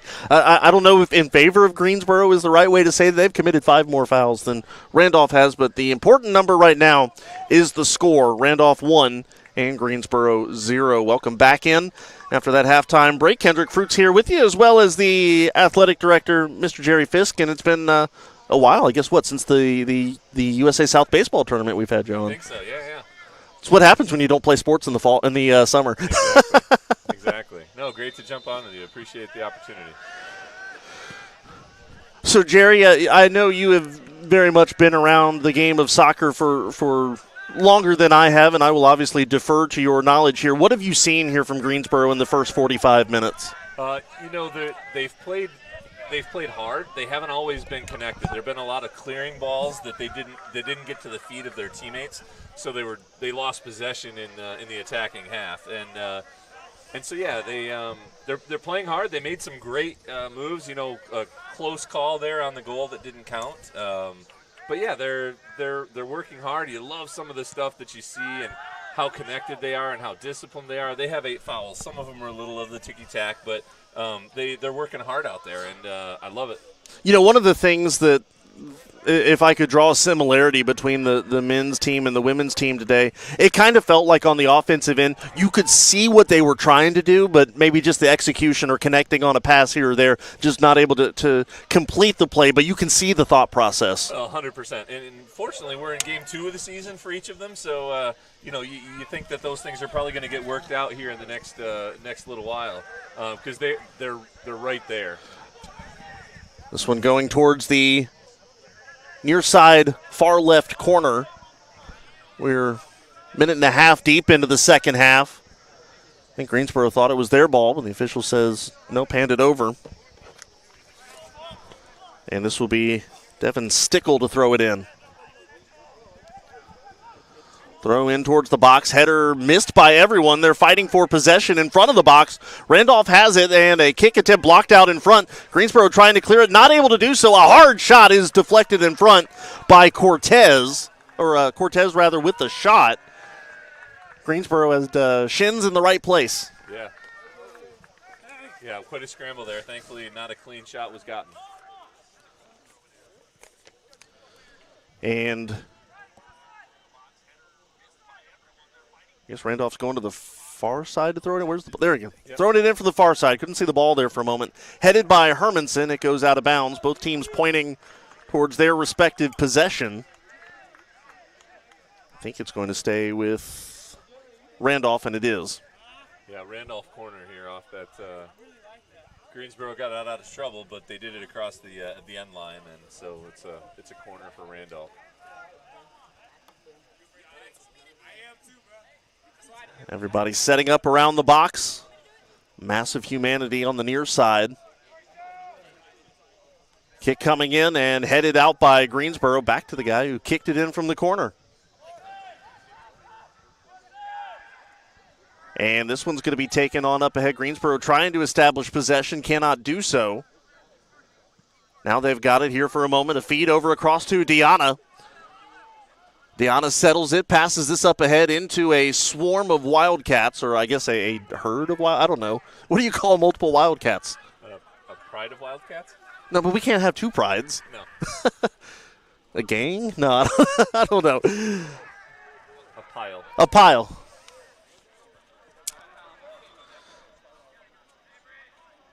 .41-27 to go. A cluster of cats. We'll do that. There you go.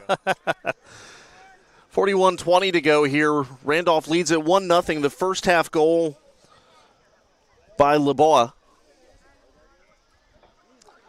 Greensboro throws it in. Headed by Randolph. Hermanson boots this one high into the air and out of bounds on the left-hand side.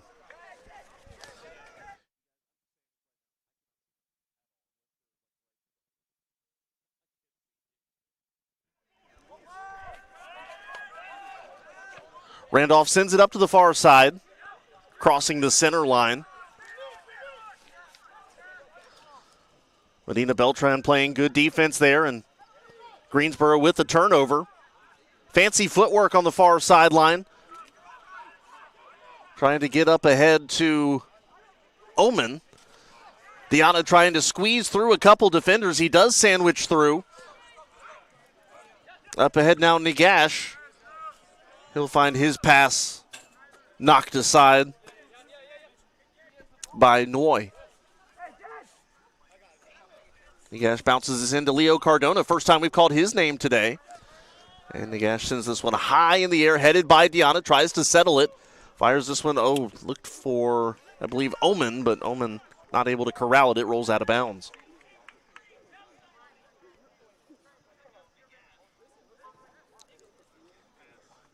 One of the things that Coach Weinshank told me before the game, he talked about the depth that this team had. He said, look, I can plug in guys in the second half that are just as good as my starters, and they're just a little bit better rested. Absolutely, yeah. This is a team with a lot of depth, a lot of talent.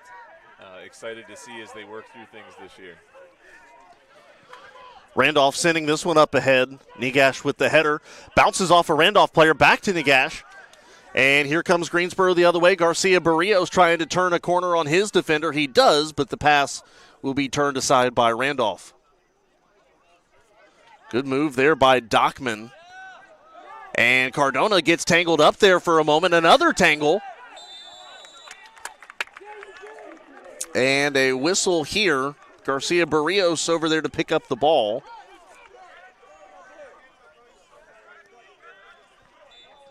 At times, this has been quite a physical contest. Yeah, both these teams aren't afraid to play the body and the ball, and dangerous set piece here for the Pride, just outside of the box. 1 yellow per side. We'll see if Greensboro can finally get themselves on the board here. They've threatened a few times, but as we talked about moments ago, just haven't been able to seal the deal. Medina Beltran scoots that one just through, and Cortez able to corral it. I like the deception there for Greensboro. Well executed, just kicked right to the goalkeeper, Cortez. Yeah. Sent high back over the center line, headed there. Nagash will settle it and fires it back the other way. Oman trying to settle the loose ball, heads this one up ahead, looking for Deanna. Instead sent back the other way by Randolph, but Greensboro ultimately going to end up with possession. Medina Beltran trying to cross the other way.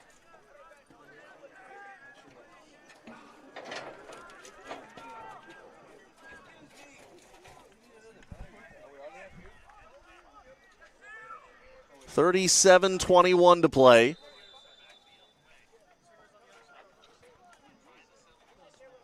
And we have a stoppage. Not sure what's going on, Kendrick.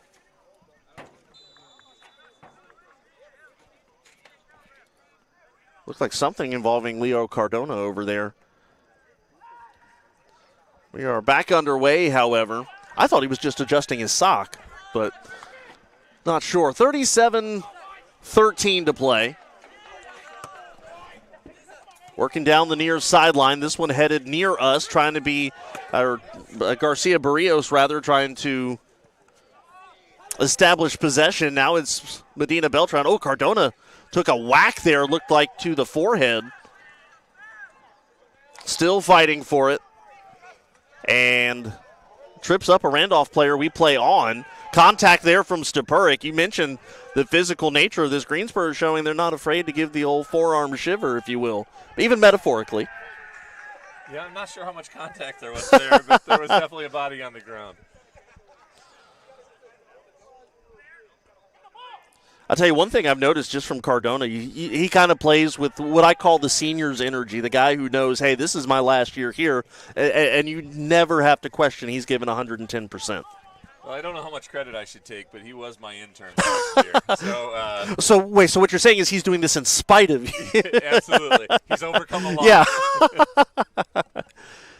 Great kid, though, and was super happy to see him named one of the captains. Well deserved, and this one wide right. Yep. Just a bit outside there, the kick from Randolph up into the trees. Closer to the security office than the goal. Yep. Half expected to see like a flock of something come out of that tree. Absolutely. Maybe bats this time of year. Kansian to kick. Let's see if Greensboro can possess the ball and move it up the field and culminate it in a scoring opportunity. Almost seems at times that they're trying to be a little too flashy with it and Agreed. Not methodically work it up the field as you just mentioned. This one deflected and back and forth we go. Now this one going towards the near corner. We have another whistle. That was a foul on our number 8. Leo Cardona, yep. Yeah. A little bit of a glare here tonight under the lights. Visually, it has gotten tough as the sun has gone down. Yeah. I have unfortunately had to call teams more than individual players that I would like. Cardona can't quite get the handle on this pass. Sent back the other way by the Wildcats. Now Stepuric trying to chase it down. He'll fling it towards the sideline. El Cabas trying to get to it, but instead Randolph tries to cut it off, and they do. Sends it back to the front of the box. Greensboro will clear.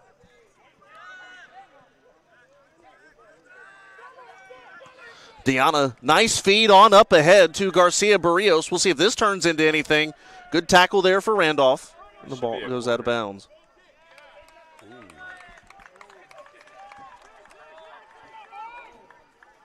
I thought he made a nice sliding tackle, but I did thought part too. of it was that the ball was off of him. So interesting. That linesman was a lot closer to the play than we were.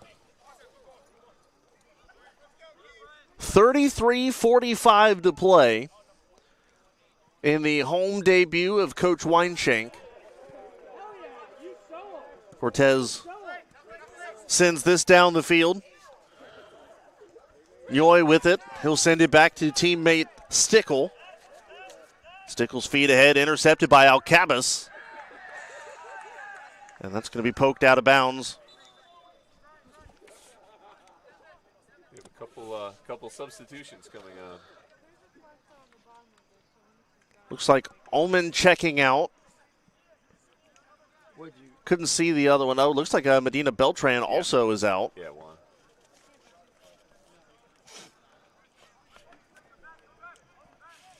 I kind of get a glimpse of a number here. I can tell you who's in.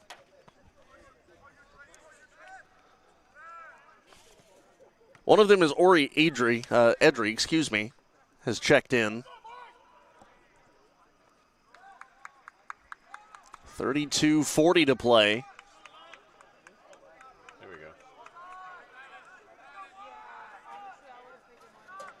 go. Inbounded here on the offensive side for Greensboro. Working towards the far left corner, or far right corner, I should say, from our vantage point anyways. You know, it's kind of interesting looking at what Greensboro has done so far today, and once they get into the outside of the set pieces that they've run, it kind of feels like once they get in the offensive zone, it's just kind of everybody for themselves. It doesn't feel like they're trying to get it to any specific area or any specific person. Yeah, you know, they've tried to connect a couple times. That goal that was waved off and a couple other times. But, yeah, it's I think part of that might be Randolph's pressure. Randolph's working really, really hard, too. It appears Greensboro isn't the only one that wants to win this game. And so, yeah, let's see what we can do with this corner. Out from the shadows it comes. Header away by Randolph. Greensboro tries to send it back in towards the box. Deanna comes down with it, hits this one on the ground, blocked away by Rudell, or by a Randolph player rather, and Rudell sends it back out. And again, Greensboro to throw it in. That'll be Rudell. Can you zoom in just a little bit? It's at the top. Go to the right with that little thing at the top.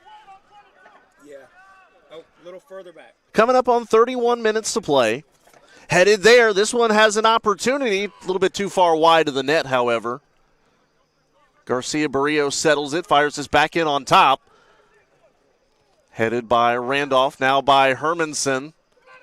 Cardona trying to push it in towards the net. Greensboro an opportunity. That's going to be cleared by Randolph. Greensboro has a player down. This one kicked in on net and pushed aside by Cortez. We continue to... Oh, Deanna is in serious discomfort in front of the net. That is not what Greensboro wants to see. As he gets up, Deanna has a couple words for the official.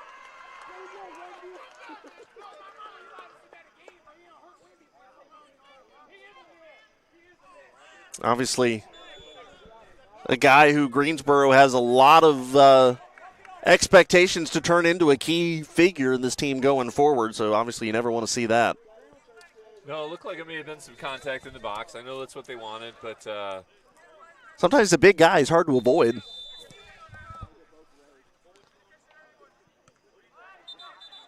And an immediate whistle as soon as Randolph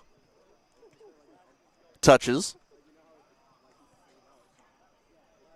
Looks like we're going to do it again. I think the referee is going over to talk to Coach Weinshank. I think so. Undoubtedly not pleased with that. And I think the referee was maybe not pleased with Coach Weinshank. I think Deanna's not pleased with a lot of things right now. He's very clearly not 100%. As he hobbles back towards the center line. Kicked away by Cortez into the night sky, headed there by Randolph. And they push it ahead to the offensive side. Okay. I think one thing, if you're Greensboro, you got to be careful of it's one thing to play physical. It's another thing to play frustrated physical. Yeah, we don't want to see reckless and frustrated. We want to keep working hard. This is a one-goal game with almost a full 30 to go. Lots of game in front of us. Let's keep getting after it. Garcia Barrios just did a somersault there. I don't know what contact precipitated that. I just saw the end result. I'd score him well if this was a competition. Excellent. I didn't happen to see it, but I look forward to seeing the replay.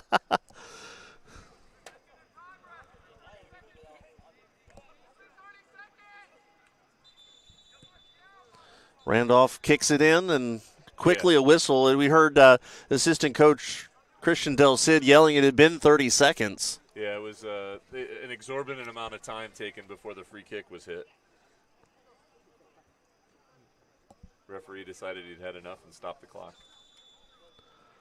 29-25, we'll say.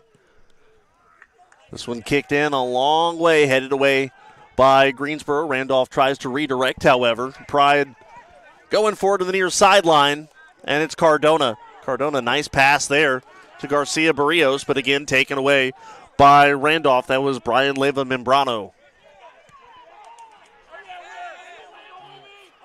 Deanna missed there on the header attempt. It rolls out of bounds on the near side.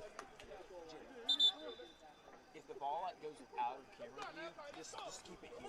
You don't necessarily have to go like up to see the ball. Yeah, just keep it here. Leva Membrano. Sub coming in for Randolph. Looks like number 7 checked in. That's Prince Bobonye.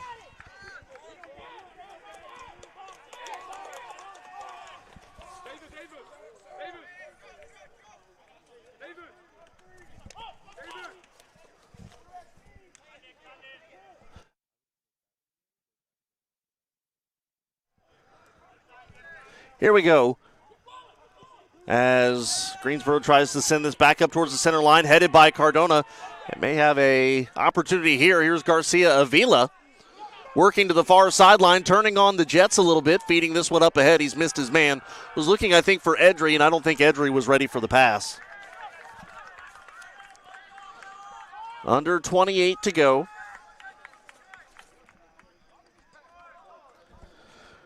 Nine shots, 5 on goal for the Pride. 6 shots, 3 on goal for Randolph. Still the 1 goal.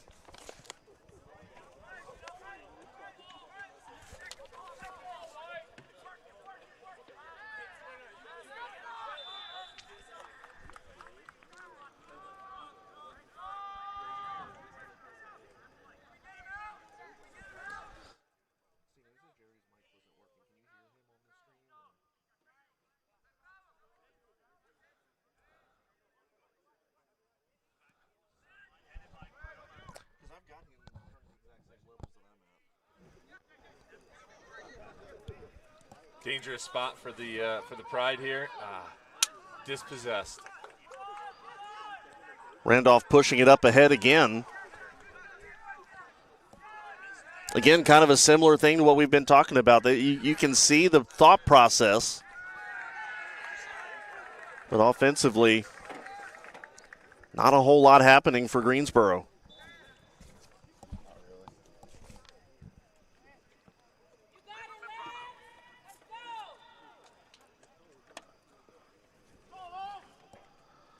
(26-20).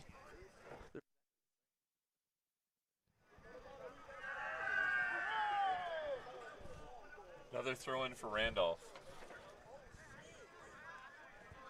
Steven, do you think it's because is it because it's down below his mouth? Do you think that's partly? What if you pull it up?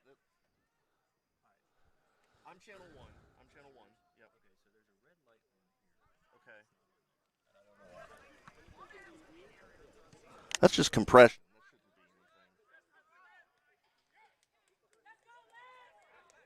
I mean, if I turn off solo, that won't do anything, will it? I don't think so. Another throw in here for Randolph. If I turn it off, what does that do? It shouldn't, because I have mine on. Okay.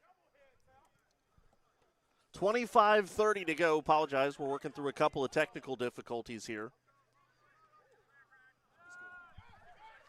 Excellent. Excellent.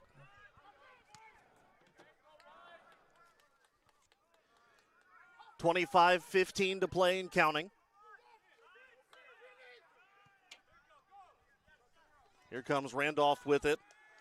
That's Yeboah, who's got the only goal of the day. Tries to ride off Nagash there. They both go down in a heap.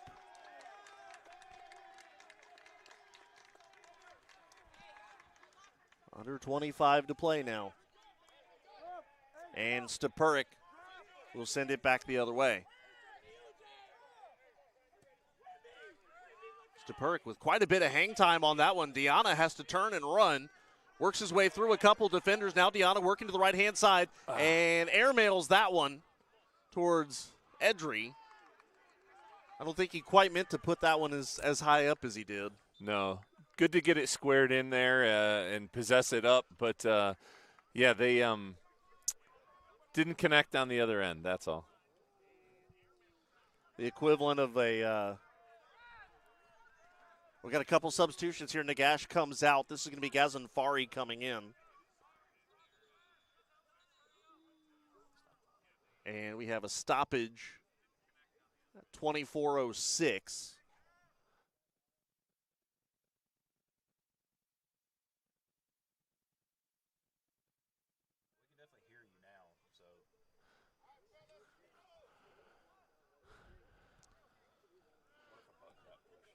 That's my guess. Cortez kicks this one out of his own box, and we've got a tangle up here. I believe that's Hermanson. Yep, Hermanson, part of that tangle. They called that foul on Randolph. Should be on number 19, Quinteros.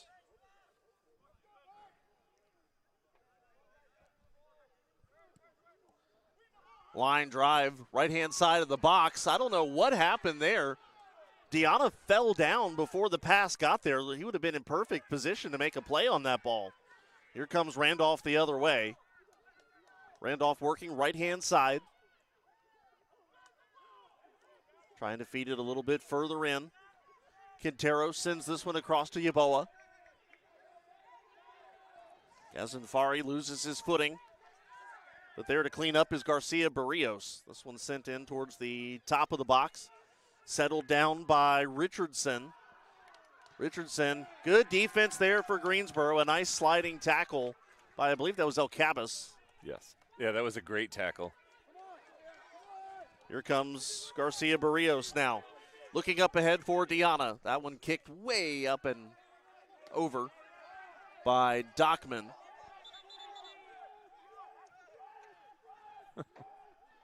Jay trying to throw it in 30 yards downfield. Instead, it'll be Gazanfari closer to our position, just past the center line. Throws it into coverage now to Deanna. The header now across to Garcia Avila. That goes out of bounds. I think it's a throw in.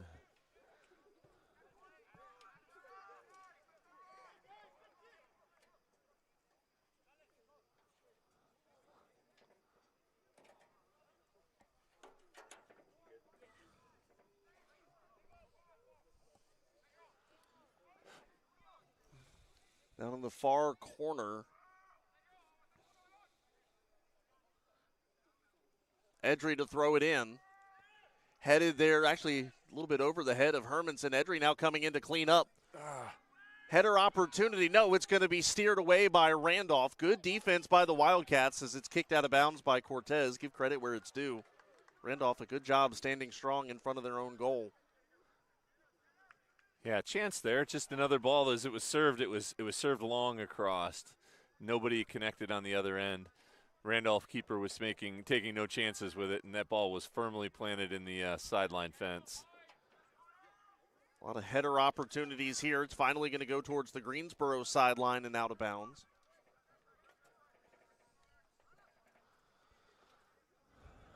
Kanzian has allowed the goal for Greensboro, the only shot that he has faced.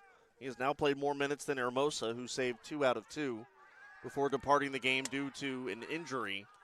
Greensboro lost possession, now trying to grab it right back is Garcia Barrios. This one now across to Cardona. Cardona working, fires this one on the ground. It's going to go well wide of the cage. It's good to see the Pride starting to put a little bit of pressure back on, though. Yeah, a great job of getting possession there, 40 yards out, and Cardona having a try, maybe a little far out. I'd like to see him work and get a good one there. Certainly can't fault him for trying to get one on the board as we approach the 20-minute mark.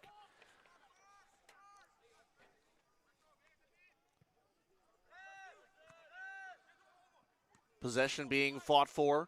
Overrun there by Garcia Barrios for a moment. He's going to find Garcia Avila. Well, for a moment now. They're both, they've sandwiched a Randolph defender. Garcia Avila dribbling that ball in and out of different colored shins there, legs, I should say. Here's a shot. Diana trying to get that one in. That's cleared. A lot of pressure here from the Pride in the last 10 minutes or so. Black Sox and White Sox all going for it. Very spirited battle on the near sideline. This one's going to go out of bounds. Good corner.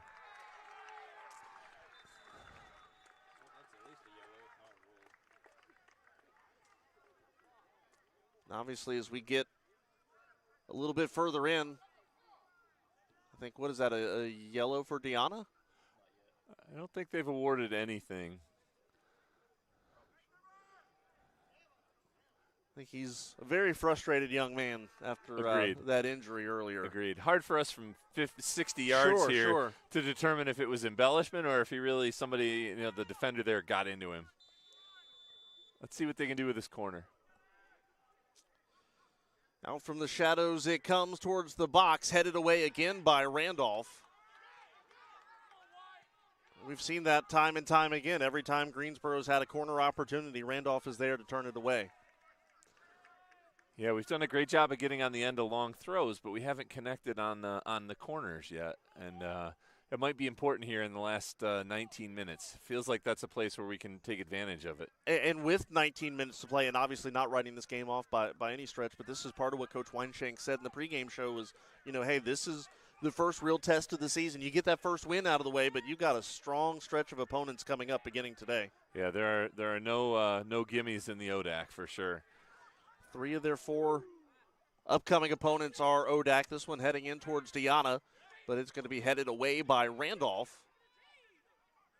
Diana tries to settle. He'll kick wide, and that will bank off of the net. 18:22 to play. And obviously, as you start to get into the closer to single digits in terms of minutes, the question is, does your offense get frantic, or is it more of a concentrated, hey, we still have to stay focused and play our game? Yeah, with the amount of time left, they can just keep doing their thing, keep playing. It's just they're both teams are working hard here. It's kind of a frenetic game. Garcia Barrios fires this one in towards Cortez, who will come out and scoop it. Feeds this one to the left. Or check that to the right. Greensboro on the takeaway for a high kick out of bounds as it settles near the scaffolding on the far side. Had we been over there like we were last week, Jerry would make the catch there. Yeah, might have gotten hands on it. There you go. Do you get a save for that? No, probably a fumble. Well, hey, I guess I have to tell you this now that you're here. During volleyball on Saturday, I saved the equipment on an errant hit. So I think if that doesn't get top 10 consideration for the Rory, something is wrong with the system. I'm supportive. Little north of 17 minutes. Shot top of the bar, and the header. Oh, my goodness. Greensboro with an opportunity. Gazanfari kicks it wide, and no good. That might have been Greensboro's opportunity. A shot off of the crossbar. Couldn't miss it by much less than that. The assistant on this side has called the referee over. Let's see what they're talking about. They wouldn't say across the bar and then came back out, would they? I don't think so, no. No. That needed to be 4 inches lower, and it had been buried in the top third. Well, now they're bringing over yet another official. Oh, no, it's a substitution. Yeah, calling on a sub here. Did you see the number on that shot? I did not. Looks like it was Edry. It was Ori Edry on the shot. Boy, a rocket. Absolutely. Great look. All right, let's keep the pressure on, Pride. 16:51. This one headed towards the center mark. Possession fought for. It's going to be taken by Sage Dombrovskis from Ruckersville, Virginia. Greensboro able to regain it, though, in the defensive end. This goes out of bounds. Edry the closest to it. We're going to have a foul on Randolph here. He hit the ball out of bounds, but he was tackled pretty hard there, and so it's Greensboro possession. Hermanson with a deep feed, and down goes Deanna again. This time there is a whistle and a push.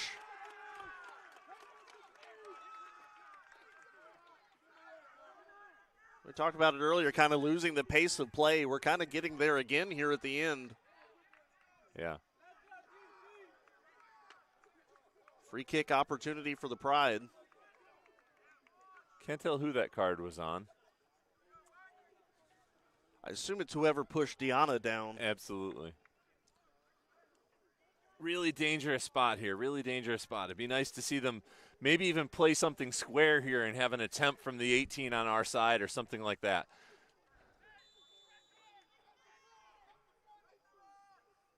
$16:10 to go. Here's the kick. It's up on the way. Bobbled by Cortez. Loose in front of the net, and we have another whistle.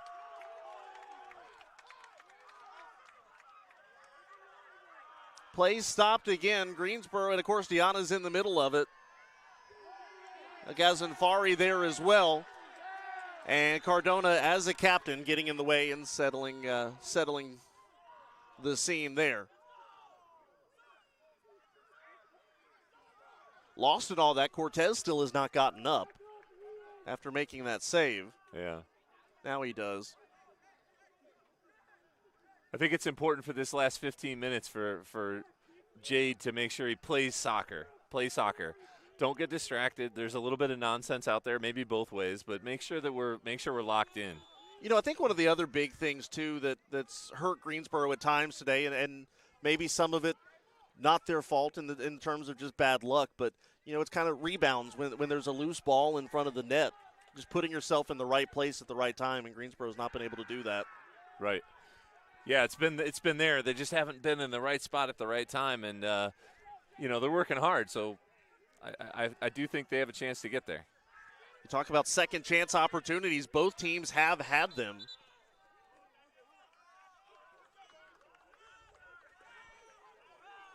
$15-16 to play. And looks like there's going to be a couple substitutions both sides.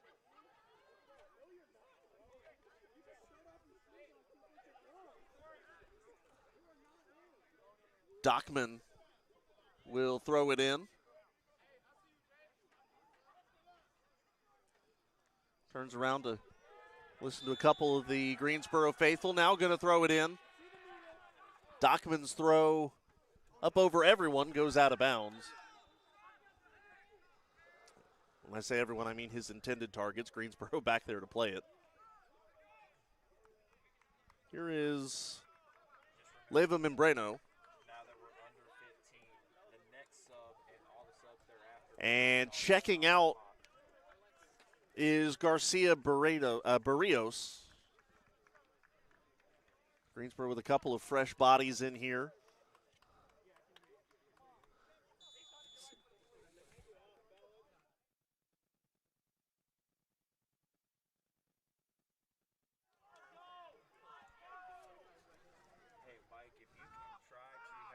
Here comes Gazanfari, fires this one down to Deanna, who can't quite get around his defender. Header here for Gazanfari. Taken back away the other side, Javi Flores. Flores up ahead to Convoy. Greensboro defense trying to get in the way of the passing lanes. Convoy's shot is good, 3 points. Oh, wait, wrong football. Kick high over the net. By the way, that is a good segue. A reminder, if you are coming to the Soup Bowl on Saturday at Guilford College, $15 gets you in, or 4 canned good items as well. A part of the Cans Across the Conference that our Greensboro College SAC does throughout the year. And, 4 to get in, but if you want to bring 40, we'll certainly take them, and they go to those that are less fortunate and help our Greensboro community. Absolutely. Maybe rivals on the field, but always teammates in humanity, if you will. Absolutely. Part of a busy day. Men's soccer against Guilford at noon. We'll be here for that. It'll be on the Greensboro College Sports Network, and then we're going to hop in a couple cars and drive over to oh, is it 1? I don't know. You know how long I've been here today? Yes. Randolph trying to grab possession. They do. On the left-hand side, some fancy footwork there. Shot finally goes wide. You're right, it is a 1 o'clock game on it's noon the next day against Barry. That's where the noon came from. Yeah, for sure. Hopefully my wife was listening and heard that I was right. I was due. Well, I'm happy I could be of assistance. Thank you. I appreciate you. And contact there. Oh.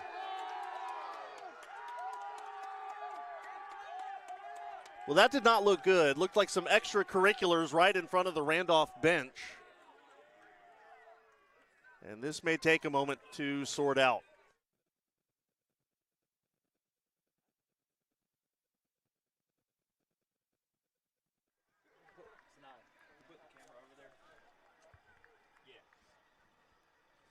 Well, Jerry, like we talked about, obviously you don't want to get to a point where you're playing frustrated physical, but I think that's the epitome of what we just saw there. Agreed, yeah. Not sure what happened or what precipitated what. No. But, tempers flared, I can tell you that. Absolutely.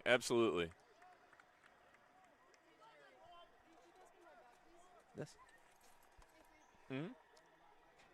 Conversation being had between official and player, but so far that's the extent of it. It will be a yellow. Could we tell who it was given to? That'll be El Cabas. Okay. He looked like he was definitely involved. He kind of appeared to me the second person on the scene. Absolutely. El Cabas will pick up a yellow. Ghazenfari with the header. Greensboro trying to get something going offensively again. Here's Cardona. He'll settle it down. Looking in the corner for Oman. It'll go out of bounds. Third yellow card of this game. Second for Greensboro. This will be a throw in here. We'll see if Greensboro can position themselves correctly in front of the net. Headed by Randolph. Loose. Deanna. Goal! Score! Goal! Score! Jade Deanna, after what has been a trying evening, finds the back of the net, and the Pride have tied it at 1. Kendrick, a great throw in there. It was skipped to the other side, and as hard as he's worked to get on the end of something, that didn't look like the best opportunity, but it's the one that got his foot and found the back of the net. Sometimes, what's the phrase, winning ugly. It doesn't matter how you win, but in this case, tie. Correct. If Randolph wants to put the next one in on their own end and it's an own goal, that also works. But, yeah, it's they kept working, and they finally broke the seal. So Deanna's third goal of the young season makes this a 1-1 contest. Here comes Randolph, the far side, Convoy. Good save there by Kanzian. Now we want to see composure. Not the excitement about that goal with 12 and change to go is great, but now composure. Can we finish and try and finish this game and get the result we're looking for?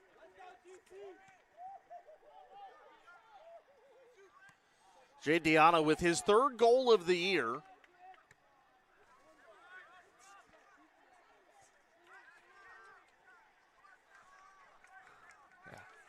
have a feeling you'll be calling his name a lot this I year. think so. I think you're right.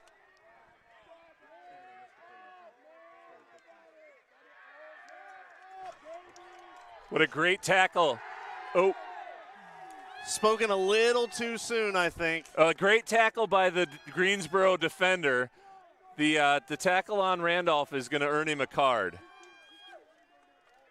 I believe that's on number 5 for Randolph. That'll be Devin Stickle, the sophomore from Forest, Virginia. Hard to see, and if that's not on you, Mr. Stickle, I apologize, but there is a Randolph player down right now. We've stopped the clock. Let's go ahead and take a look at a replay of the goal for Greensboro here moments ago. You see the header and the deflection out in front, and Deanna there, as Jerry said, not exactly the prettiest look, but sometimes it's just a matter of being in the right place at the right time, and Deanna finds the back of the net low left. And it was a 1-1 score and pandemonium here at Pride Field. And only part of it was in the press box. Yeah.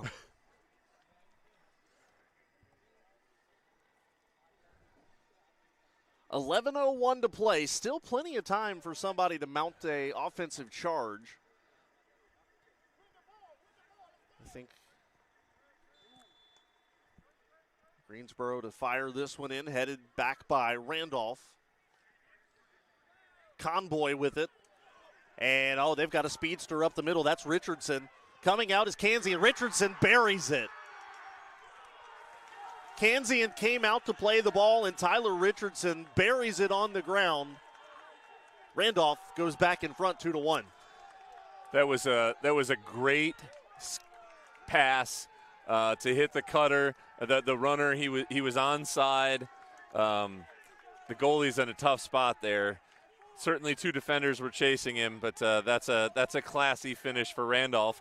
And now we're back where we were before, and we've got to get another if we want that result.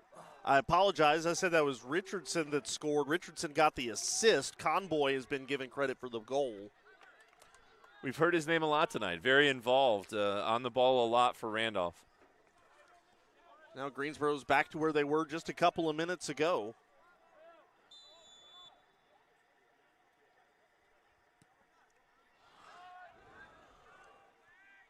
Now down by 1, 10:45 to play. Again, composure here for the Pride. Garcia Avila with it, working the far side. Up ahead to Edry. Garcia Avila with a nice move. This one fed on up ahead. They were looking for Omen. That's going to be cleared up ahead. They'd strung a number of good passes together, just that last pass. Now, Jerry, is that a situation of one pass too many, or is that a situation of just not connecting? Yeah, it just didn't connect. I think it was the right idea. I think that it was a good run. Just didn't connect that one there. 6 out of 7 will get you in the Hall of Fame in a lot of sports, and just didn't connect on that last one. Thrown in there, far side by the Wildcats. Greensboro, though, trying to get in the way of the passing lanes, as it were. Loose ball off of the head of Garcia Avila. And here come the Wildcats now. Greensboro tries to take it away. They do. A bad pass immediately turns it over after taking the... Back and forth we go. Richardson with it. He flubs, and that ball goes out of bounds.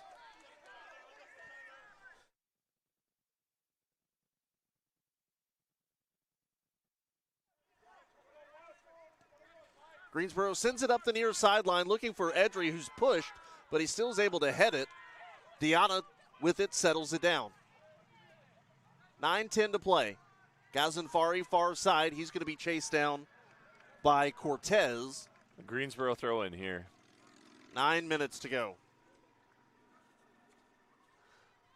All right. This is a deep throw in, much like we saw them take advantage of 3 minutes ago. Let's see if they can get on the end of this. See if they can do it from the other side. Omen, Hermanson, Deanna. Headed by Hermanson. That's going to go wide of the box, however. It's going to be a foot race between Omen and Noy. Taken away now, this time by Nagesh. Fires this one in towards the box, headed away. Was looking for Deanna. Pass was going to be behind him anyways. Greensboro with it, Cardona. shadowing the ball handler. This one fed up the other way, headed by Greensboro. They'll try to reverse field again. Nagesh to Hermanson, looking to feed this ahead. Deanna and Oman both running in between a couple of Wildcats. This ball kicked out of bounds. One bounce, and hits off the side of a, what do we call that, a metallic blue van? Yeah, lucky fan. Or unlucky, depending on the damage, if any. Correct. I tell you, the wrestling team and the swim team and the cross-country team have done a great job working the game tonight. Really appreciate them. Absolutely. One thing about D3 athletics, it's all hands on deck as this one headed in. Kick goes wide and out of bounds. I guess all hands on deck unless you're playing soccer, then no hands unless you're a goalkeeper. But it's very much a situation where we cannot do it without the help of our student athletes and our other coaches and administration. So it's a group effort to do what we do here every evening. That's right. It takes a village.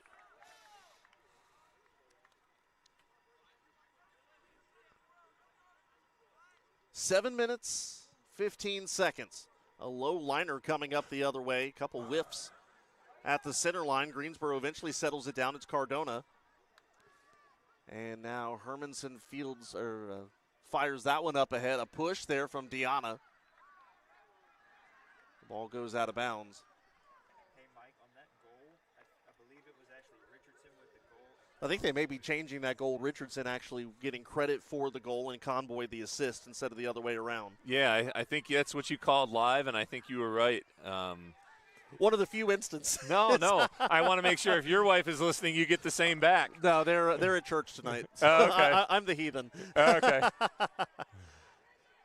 Headed in front of the box for Greensboro. That's Stepuric looking for Nagash. His pass intercepted by Leva Membreno. Leva Membreno working far side. Tackled, made on the ball by Nagash. And it will be a throw in for Randolph. 6 minutes to play. Stoppage. I think the referee is clearly demonstrating he is not going to let them waste clock. We are going to play soccer. Here comes the throw in towards the box. Richardson trying to settle. He overruns the ball. Now Greensboro with full momentum. It's Hermanson if he can stay with it. He's tripped up there for a moment, looking for a little bit of help. That's Gazenfari, rather. He's looking for help. Does not get it. Here comes Cortez. I'd like to have seen that ball played ahead. Cortez with the pink cleats kicks this one on up ahead, and a trip there. Nagash going for the ball. We had an offsides on Randolph, so no foul. Action all over, and Oman delivers one to the hip of Cortez. He'll feel that one in the morning. And again, Greensboro can't penetrate deep into the offensive zone. Noy with it, but a nice header there out of bounds by Nagesh to keep anything from developing. Well played. Coming up on 5 minutes to play. Now the clock starting to slowly become a factor.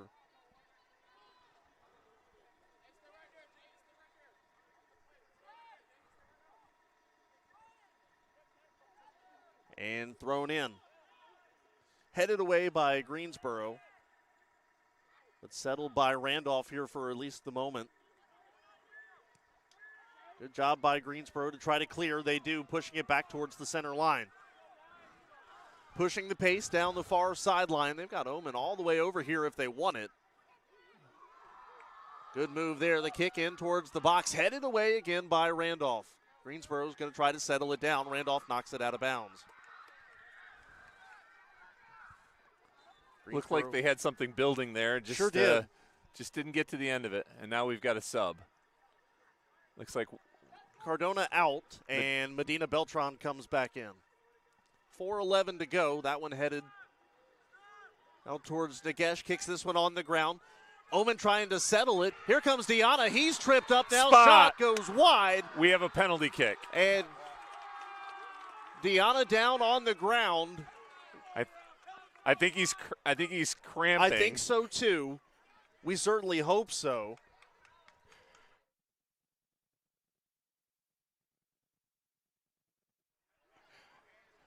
But the referee came in with a decisive call and awarded the penalty kick.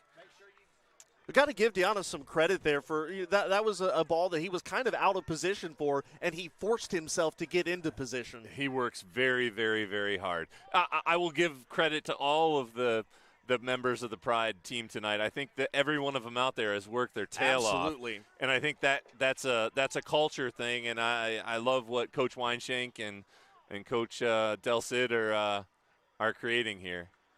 As Deanna walks off, it'll be a kick here for Greensboro.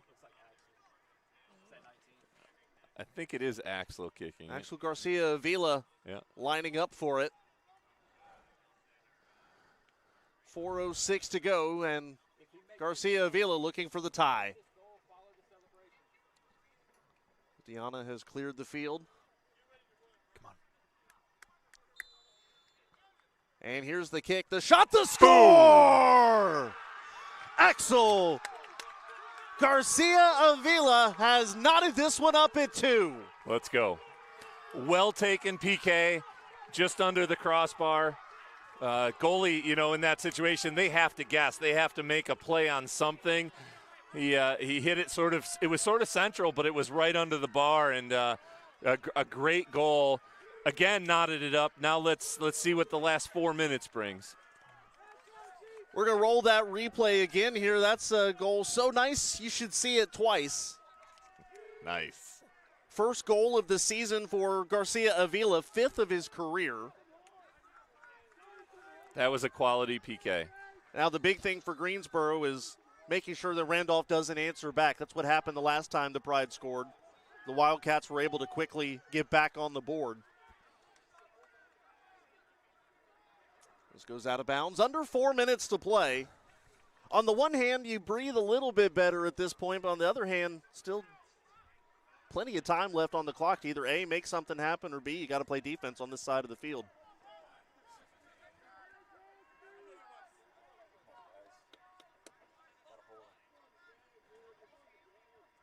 Here's the throw in. A long throw headed by Hermanson. Now one for Gazanfari. Hermanson again headbutting that one out of the way. Possession fought for. Right-hand side, a kick. Had his legs taken out from under him, did the Randolph player. Greensboro trying to clear it. Medina Beltran finally does. Randolph keeps it from going across the center line. Here comes Quinteros, and now that ball out of bounds.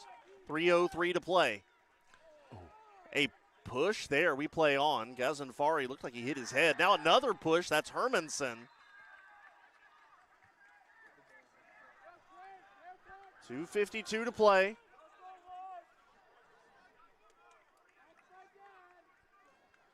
See if Greensboro can mount one last offensive pressure here, or at least one more. Long feed up ahead. It'll be turned aside by the Wildcats. And here comes Greensboro. It's Omen. Now a header up ahead. Here comes King. It goes out of bounds. King will throw it in. You lose a little bit of height. No Deanna in the lineup.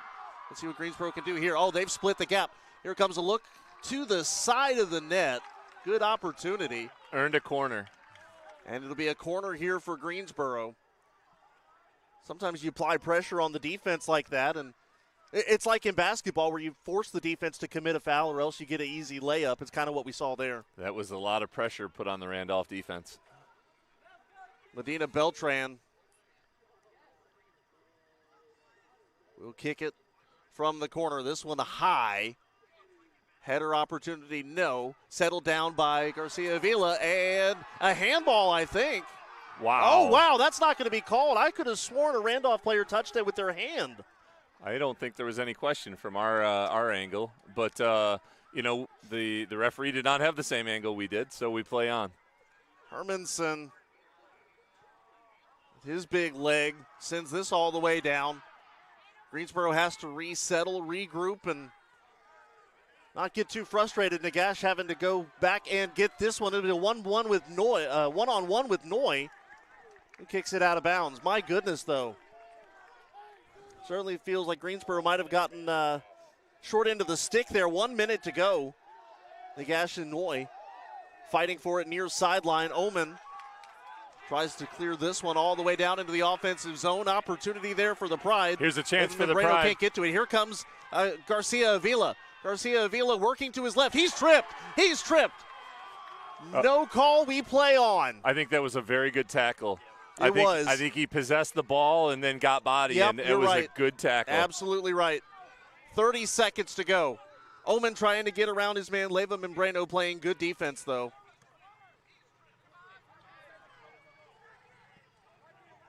$20 seconds to go. Again, a tangle. 15 seconds. Clock continuing to run, and then a stoppage. Officials blow the whistle. Clock still running. Here comes a shot in on net and a save by Kansian. That was a huge save. I don't think Greensboro was aware of the clock still running and the fact that Randolph said, hey, let's get a quick shot in.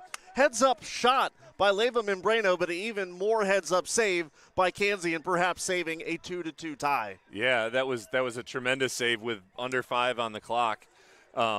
I'll tell you, Kendrick, we may see a lot of soccer this year, and I hope we do. I hope to jump on with you here and there, but we will not see two teams work any harder.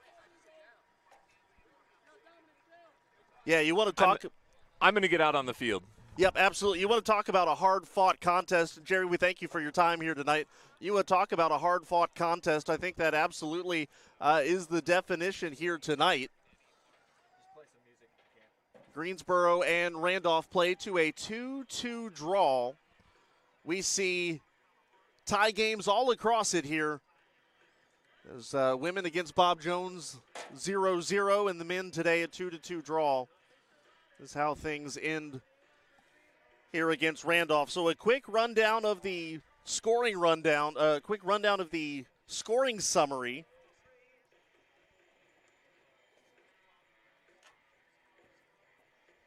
Wildcats, only goal of the first half. Lance Yaboa makes it a 1-0 lead at the break. Greensboro ties it up. Jay Diana with the goal makes it 1-1. Tyler Richardson's goal at the 79-11 mark. 2-1 Randolph, and then a big penalty kick by Axel Garcia Avila makes it 2-2. And I think we'd be remiss without mentioning that big save at the end by Kansian as well to preserve the tie. So that will wrap everything up today. What has been a long day of soccer. There's a lot to unpack from this game, but I think probably the better thing to do will be to kind of let people sleep on it a little bit, and we'll talk to Coach Weinshank again on Saturday prior to the Guilford game. I think is probably the best way to do it. A lot of emotion in this game today, and obviously you tip your cap to Greensboro. A hard-fought contest today. Randolph played hard today. Got physical at times, got chippy at times, but we saw some good soccer played as well. And so I think at the end of the day, a hard-fought draw for the Pride. And I think they see, what this competition level is going to be like as they deal with more ODAC schools coming up. Guilford Saturday, then you play against Barry on Sunday, and then you're back to the ODAC against Averett next Wednesday. So that'll wrap everything up here for us today. What has been a long afternoon here at Pride Field. Women's soccer against Bob Jones, a 0-0 draw. Men's soccer against Randolph, a 2-2 draw. For the Director of Athletics, Jerry Fisk, our camera people, our game day management staff, our Director of Sports Information, Stephen Whitenhouse, I'm Kendrick Fruits wishing you a green and white good night. This has been a presentation of Greensboro College Men's Soccer on the Greensboro